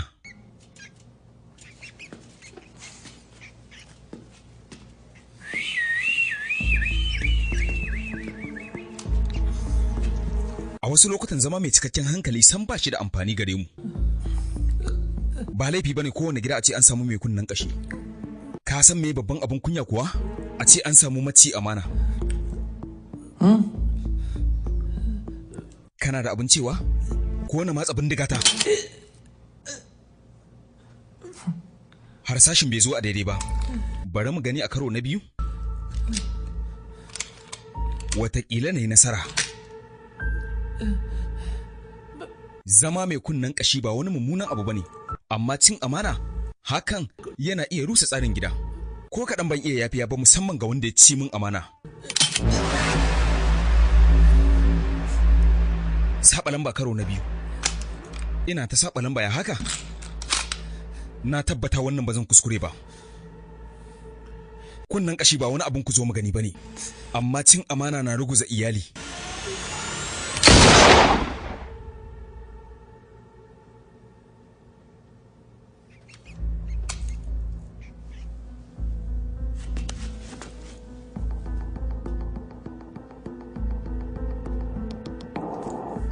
Barka. Barka dai. Testing microphone. Na ce kana ji na ne?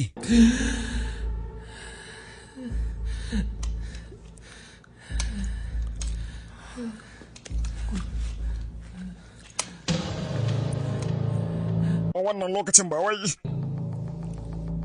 fashin kuɗi aka je yi wajen ba, akan wasu kadarori ne.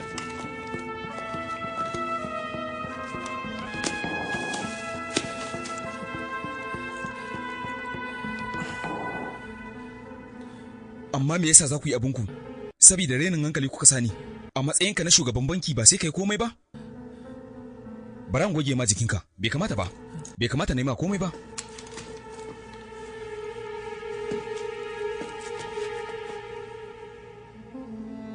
Kwantar da hankalinka. Gaskiya kawai za ka faɗa mun. Muje, abinda nake so mu yi wasa nake so mu yi yanzu. Da wannan wasan ne za mu iya gane cewa shi wannan kuɗin da ake nema a halin yanzu yana wajen wa. Ka gani ba? Da alama wasa yana nuna cewa wannan kuɗi baya wajena, to kenan? Ya kamata kai magana. Bai kamata a ce ina magana ni kaɗai ba. Kai ma jarraba sa'a mu gani. Dan aramun wannan rigar taka mu gani? Gwanin burgewa sosai. Riga mai daɗin sawa. Gaskiya rigar manyan mutane akwai daɗi. Wato kayan kuma na masu kuɗi ne ko? Sannu? Lokacin da za mu ci gaba da wasa ne yanzu. Sa hannu. Jarraba mu gani. Sa mu gani, kana da sa'a? Abun baya kaina. Yayi kyau. Kai ma motsa ya tsanka mu gani?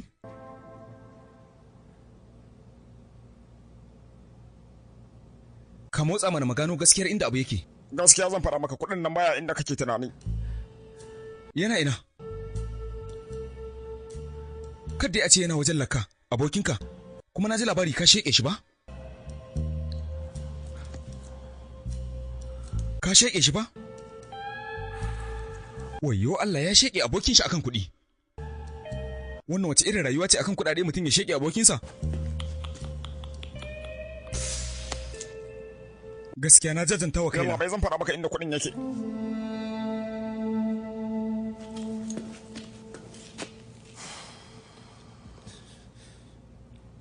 Sai dai mu yi wasa.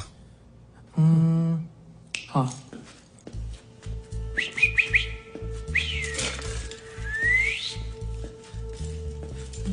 Wannan ɓeran yana da wani irin tsari shi wannan ɓera. Da zarar an fito da shi daga cikin nan, zai fada wajen da tsagin da yake babu gaskiya a cikinsa.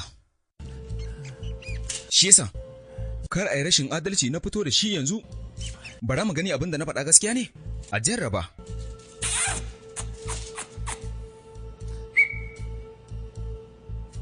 Ba ni ne zan tura shi ba. Shi ne zai zaɓi inda ba gaskiya ya shiga. Wai shiyar nawa kake bukata ne? Shiya kuma? Ai ba maganar shiya za a yi ba. Bari za a yi wannan ɓeran ya tantance waye mara gaskiya tsakanina da kai. Bismillah. Ba Allah ka yaƙuri zan fara maka. Wannan kuɗin yana hannuna ba. Amma ba wai kuɗi ne mai muhimmanci ba. Abinda aka aje akwai wasu takardu na manyan kadarori a ciki. An turo a yi wannan kwamisar ne.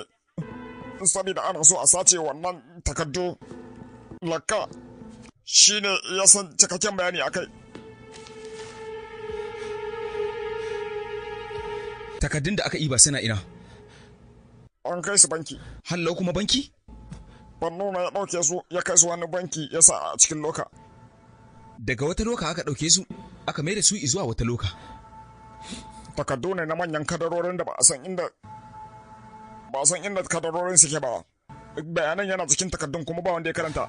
An ajiye takardun har ana jiran wa'anda suka mallaki kayan su zo a bawa magada.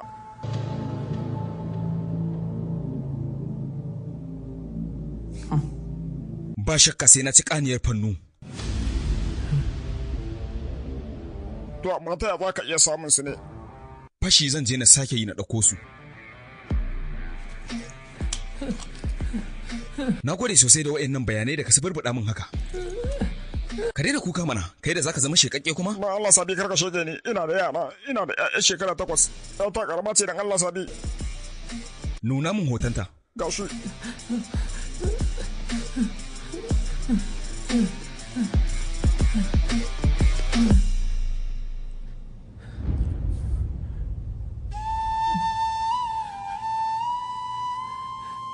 Allah sarki, ashe kai mai iyali ne. Amma baka san mutuncin iyalin naka ba. Baka taɓa ba su lokaci. Kullum kana can yawon neman kuɗi ko? Idan ka mutu ba za su yi kewa da yawa ba. Tunda dama ba zama kake yi suna ganin ka ba. Ahali ko kasuwanci, ka fifita kasuwancinka akan ahalinka. Ba haka ba ne? Baka damu da iyalinka ba. Kaga akalla kai zaman wata 3 kana hutawa tare da iyalinka.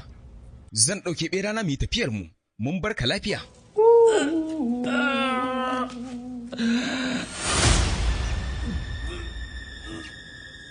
Ina ka sa kuɗaɗen nan? Gidana. Tsawon lokaci da aka je banki aka yi fashi, yanzu asiri ya tonu. Ashe da manajan bankin aka yi wannan banki sata. Kuɗaɗen suna gidansa.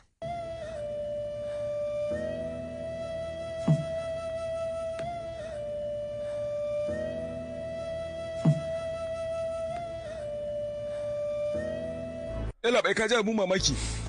Gaskiya mutumin nan faɗan raina hankali ne. Ni tsawon lokacin nan da muke bincike muna shan wahala. Kwarajin da abu ya fito. Abin da duk kulla ce.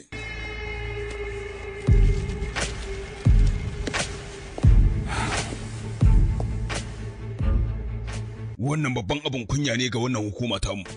A ce mun kasa tatso labari sai daga baya wani ya je aiki labari ya fito. A bisa wannan kunya tamu. Sai na sheke shi.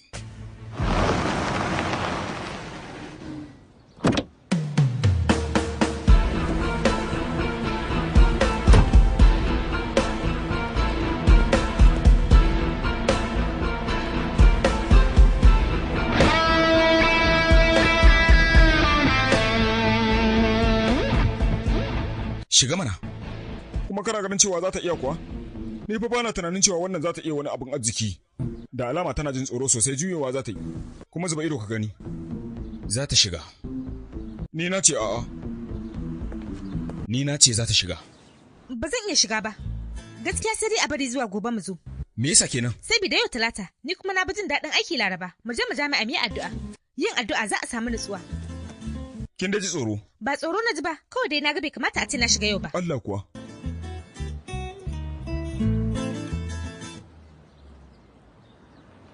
Kin ga kina ji?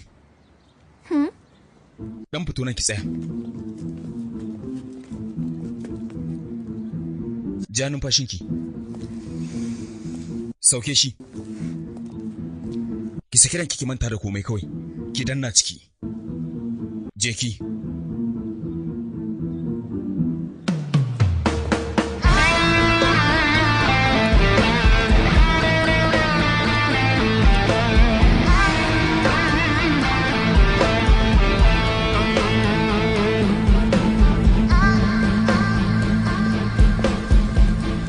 Na ce fa da Allah? Muna jin ki. Waye manajan wajen nan? To dan jira. Yalla mai ana magana a nan. Sai gani. Kai ne manajan wajen nan? Naga kai wani tsoho da yawa. Zan iya cewa. Ki dai sake bude ido ki gani sosai. Na dai yaro da yawa. Yaro karami da ni haka kina cewa babba? Yalla bai ka goge gaba ɗayan abubuwan. Wai ya haƙuri da Allah.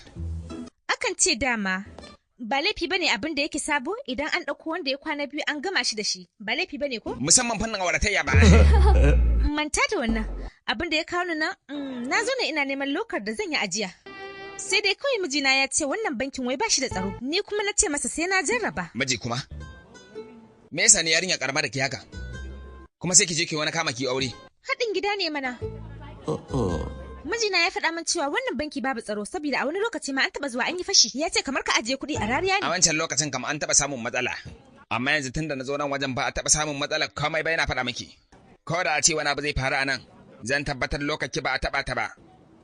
Zan ba wa lokaci rayuwata. Yayi, sai dai ban tabbatar cewa lokokin naku suna da ƙwari ba ko kuwa. Za ki iya faɗar haka, amma yana tunanin a ƙasar Indiya babu wanda ya kai mu wajen ajiya mai kyau yarinya. Zan tabbatar kin samu tsaron da kowa kika ba labari zai faɗa miki cewa wannan waje shine waje mai armashi kuma zan tabbatar ban baki kunya ba zo mu je. Shigo mu je. Zo ki ga wajen ajiyar namu. Shigo, ya kuri shigo.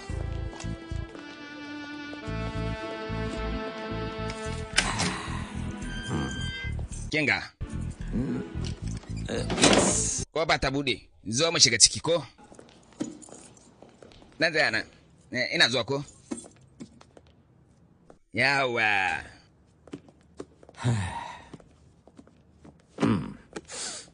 Kin gani ba? Wannan su ne lokokin da muke da. Yanzu zan iya cewa ki zaɓi lambar da kike so. Lambar sa'a za ki zaɓo. To lambar da zan jarraba ta sa'a. Kai a wajenka wata lamba ce ta sa'a? To a wajena dai lambar sa'a ba ta wuce 2, 7, 1. Dan tsaya minti 1. Madalla. Wannan ita ce 2, 7, 1.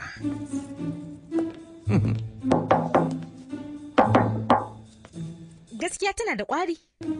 Ba ma iya nan abin ya tsaya ba. Saboda ƙarfin tsaro da muke sa wannan wajen ba za ki gani ma wani abu. Wannan littafi ko sunayen wayan da suke da ajiya ne a wajen nan. Ba za a ɗauka ba dole sai mutum ya sanya hannu. Kuma ba iya suna muke sanyawa ba. Sai mutum ya kawo hotonsa an sanya da dukkanin alamomi da zanen yatsa.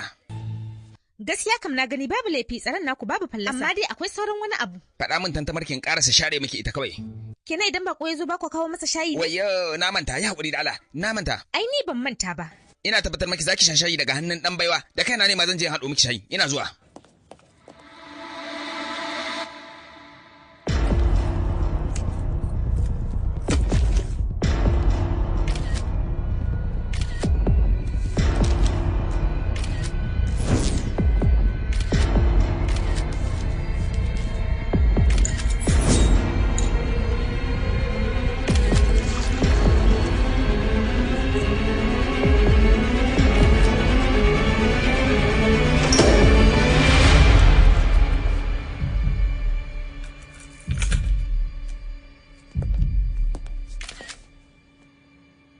Wannan madu a cikin tsaro ne. A ka'idar wannan waje idan mutum ya shiga ciki shi kaɗai ya kulle. Tsawon minti 5 to mai gadi zai leƙo ya ga menene abin da yake. Kin gado cikin tsaro ne. Ga shayin ki sambada ko?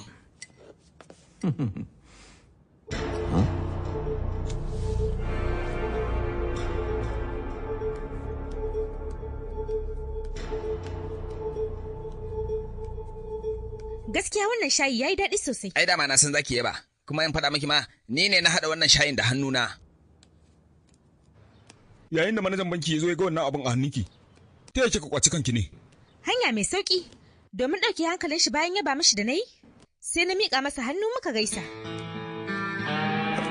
Na gode sosai. Ku zo mu gani. Wannan ita ce lambar da aka ɓoye. A cikin wannan lambobin kayan suke. Kyakkyawan tunani, a shirye nake.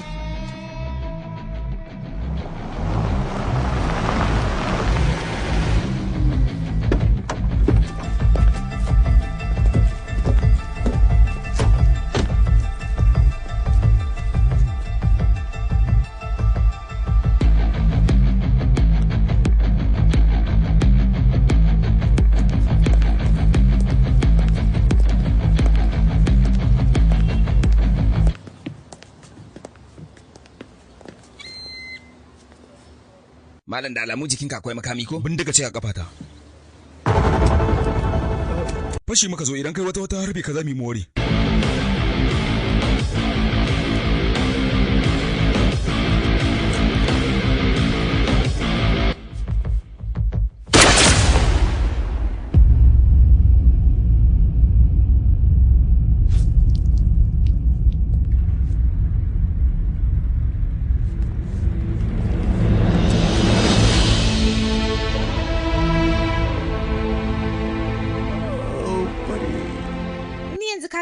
Zan yi. Amma kar ka manta sallama ta gunnu za a baiwa. Ka bashi kuɗin ya tafi ƙasar wajen da yake so. Karki damu Allah zai baki aljanna. Sallamar ki tana can.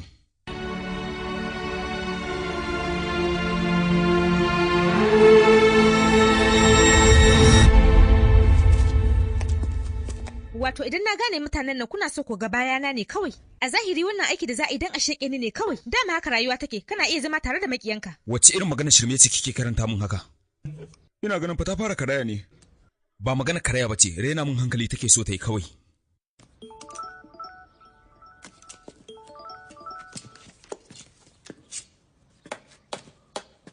Halo. Matar yayanka ce wata karena, ina buƙatar ka zo muna son ganin ka.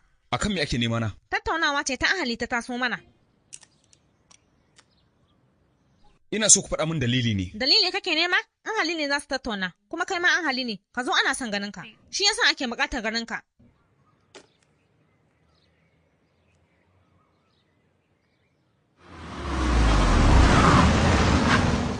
Ku jira ni ina zuwa.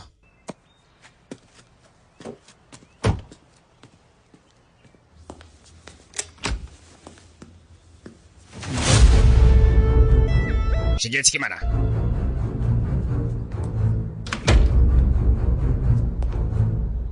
Barka da ƙarasowa yallaɓai. Ai kai ne yallaɓai, dole ai ma jinjina.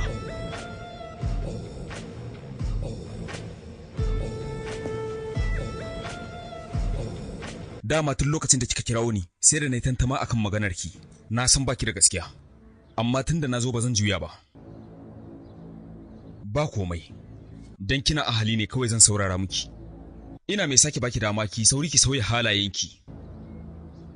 Kan ji koyan labai? A gaban kuma kaga irin rashin mutuntun ne yake min. Baya kauna ta wannan yaron. Kar ki damu matar yaye, za mu yi maganin sa. Dama aikin mu kenan ai cin kaniyar irin su. Tunda muna wajen nan za mu daidaita masa tarbiyya.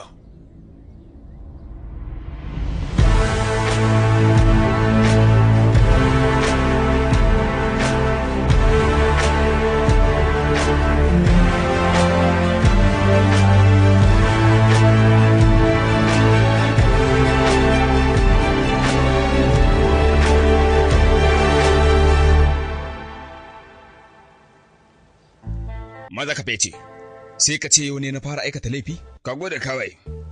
Ka fice da gudu ka tsirar da rayuwarka. Shine abin da zai fi ma in ba haka ba kuma zan suburbaɗa maka harsashi.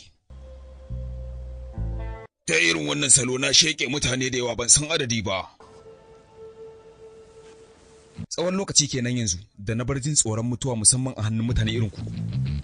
Akwai wani labari da nake so zan baku idan kun shirya. Akwai wani mafarauci. Ya samu labari akan wani gunkin agwagwa wanda aka hada shi da zinare. A garin kokowar kamawa ya karya fuka-fuki. Saboda tsananin hadama irin tasa kawai sai ya dauki wannan fuka-fukin ya tafi wajen sayarwa. Yayin da ya kai wajen mai saidawa sai abun bai daraja ba. Duk da cewar fuka-fuki ne na zinare amma da ya kwantar da hankalinsa ba zai tafka asara ba. Ka san asaran me ya tafka kuwa? Diamond. Na tsani labari. Akwai takardun dukiya a banki. Ina kokarin zuwa in kwamuso su. Ka san karin bayani akan hakan? Lakka da manajan banki su ne waɗanda suka ɓoye wannan takardu. Kadarori ne na makudan kuɗaɗe wanda fannu ya mallake su. Wannan takardu ne da ke yin bayanin dukkan dukiyoyinsa na faɗin duniya. Domin gudun kada ya samu matsala ya ɓoye su. Labari zaka ba mu ka ɗauke mana hankali?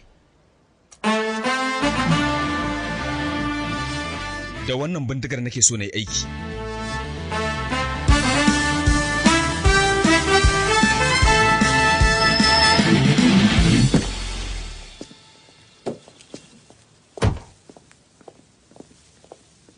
Akwai bindiga a jikinka.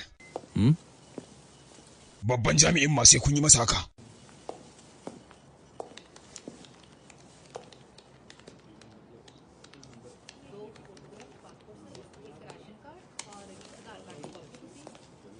Barka da safiya yayin labai. Barka da safiya yayin labai. Abin mamaki yayin labai. Ya na ganka tun da safa ka shigo cikin baki lafiya dai ko? Kenan ba daidai bane yanzu. Ba haka bane. Sai da ni ne manajan wannan bankin yayin labai. Na samu labarin irin sace-sacen da ake yi, shi yasa na kawo ziyara. Zan duba na ga abin da ke faruwa, amma ina ban daki ne. Yana tana haka. Nan wajen ne yayin labai. Ko bi na za ka yi? Sai ka dawo yayin labai.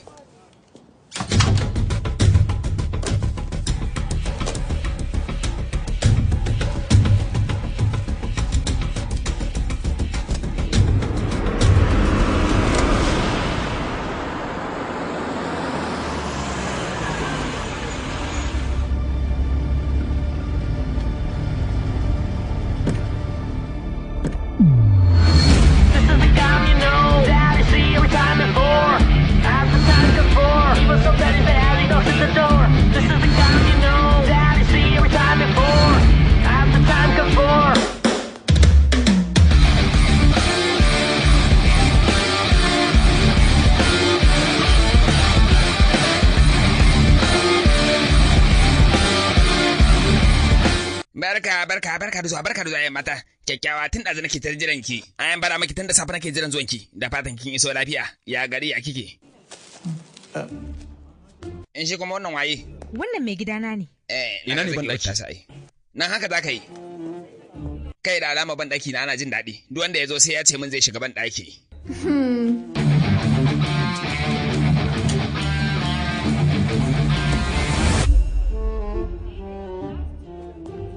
Wato da alama wannan mijin nake ya ji daɗin ban ɗaki na. Kina ganin saboda jin daɗi har yanzu bai fito ba ya zaman sa.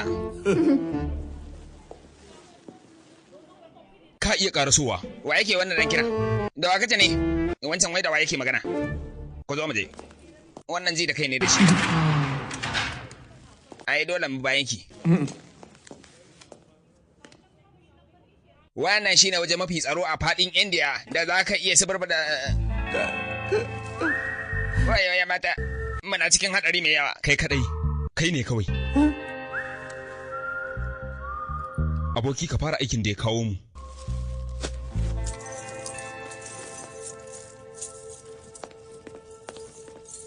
Ka iya zama ka huta. To shi kenan. Zo mu dan zauna a nan gurin mai magana. Kyakkyawa.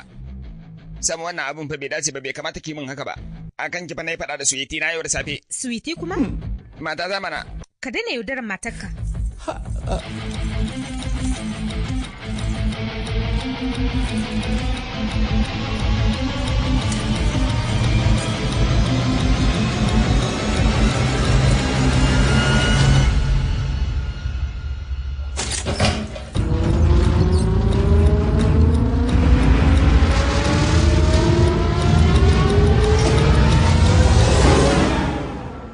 Yallaɓai na ji ku shiru. Ina fatan dai lafiya ko? Ka ji karar bindiga ne? A'a. Fuska ta kaga alamar tsoro da razana? Ai yallaɓai. Kaga kenan komai lafiya kalau. Ka iya tafiya. To shi kenan.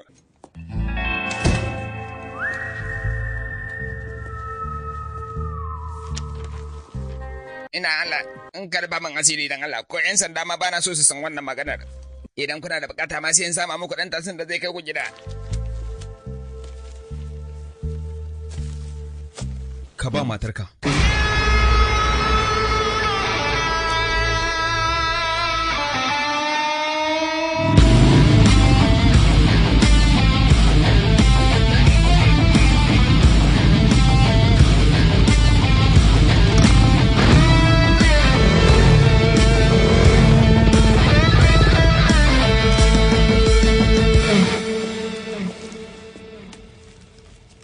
Gaskiya. Aiki ya yi kyau sosai, ka yi ƙoƙari sosai. Ka zama farfesan barayi, ba wanda ya kawo ƙara. Ko ƙorafi ba a kawo 'yan sanda ba, ba wanda aka shege, ba harbin bindiga. Ba za ka ga mai gidanka a kafce.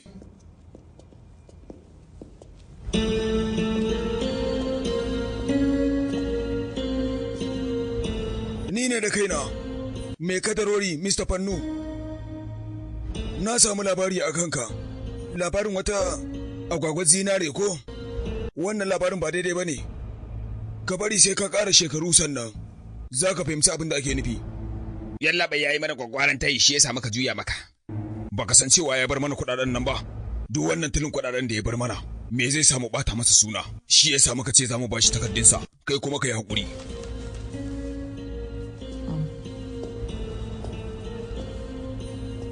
Ka sanya wa bindiga abin toshewa, sabida ba na son ƙarar hayaniya. Yallaɓai Fannu, da alama lokacin kana yaro, tsohuwa ba ta yi maka tatsuniya ba. Kafin ka cika baki akan abin da kake magana, ka sani a labarin agwagwa ba zan ɗauki fuka-fuki ba. A cikin wannan labari, ni ne mutumin da na yi jinkiri na ɗauke diamond ɗin. Kafin na ci gaba da magana, ka duba takardun da aka baka.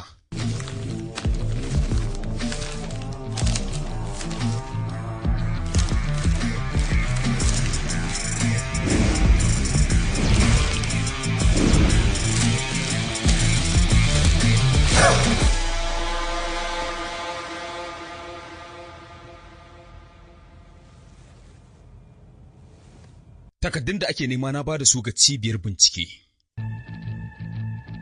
Ban sani ba za ka kubatar da aikinka ne ko kuma za ka tsaya ka goyi bayansa. Ko ma dai me abin da za a yi ko riga kun makara takarda ba za ta dawo ba. Kama shi kuma za a yi. Shege shi.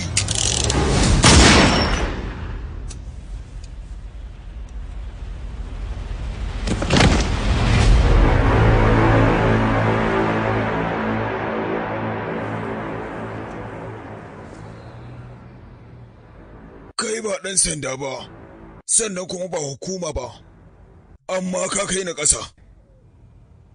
Waye kai? Ahali da yawa sun shiga tashin hankali sakamakon abin da ka aikata. A cikin garin Punjab babu wani gidan da baka cuta ba. Da dama sun rasa rayukansu sabida kai. Ina ɗaya daga cikin waɗanda aka ƙwara. A wancan lokacin da baka fece mana da kuɗaɗe ba. Da ina mai sa ran mahaifina yana nan ba abin da zai same shi. Amma sai ka fece da kuɗaɗenmu.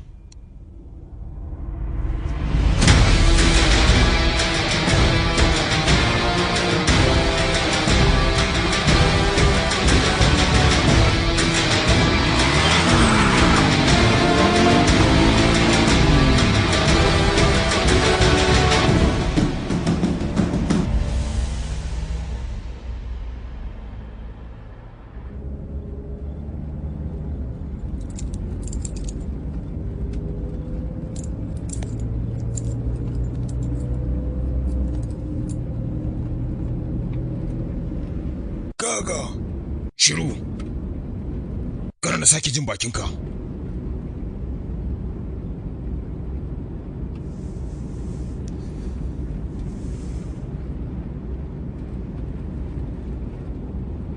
Ni yanzu ƙarin girma nake so. Ina da kuɗaɗe, buloniya ne fa ni, miliyan 500 nake da. Ya kake gani idan na baka rabin dukiyata?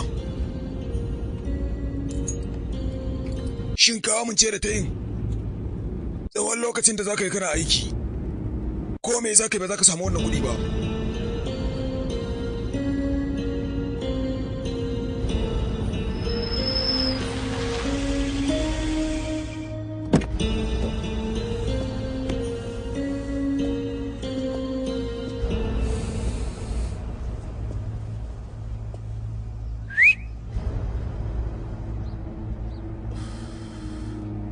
Ka yi tsammanin na rabu da kai?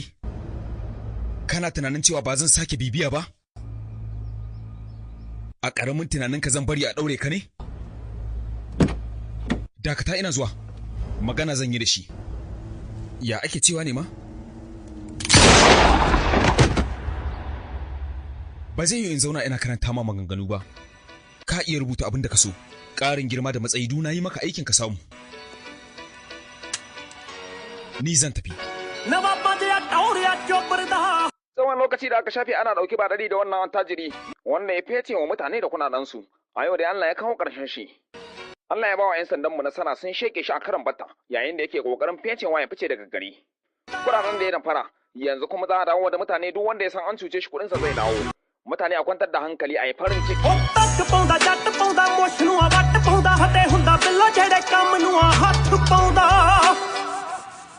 Yaro na. Da alama kuɗi ya dawo ba?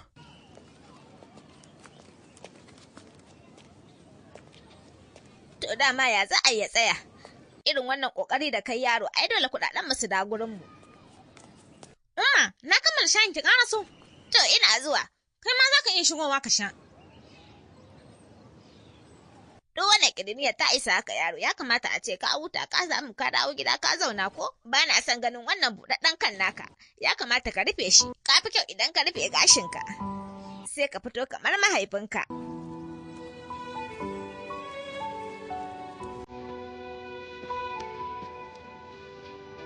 Zan ke kawo miki ziyara.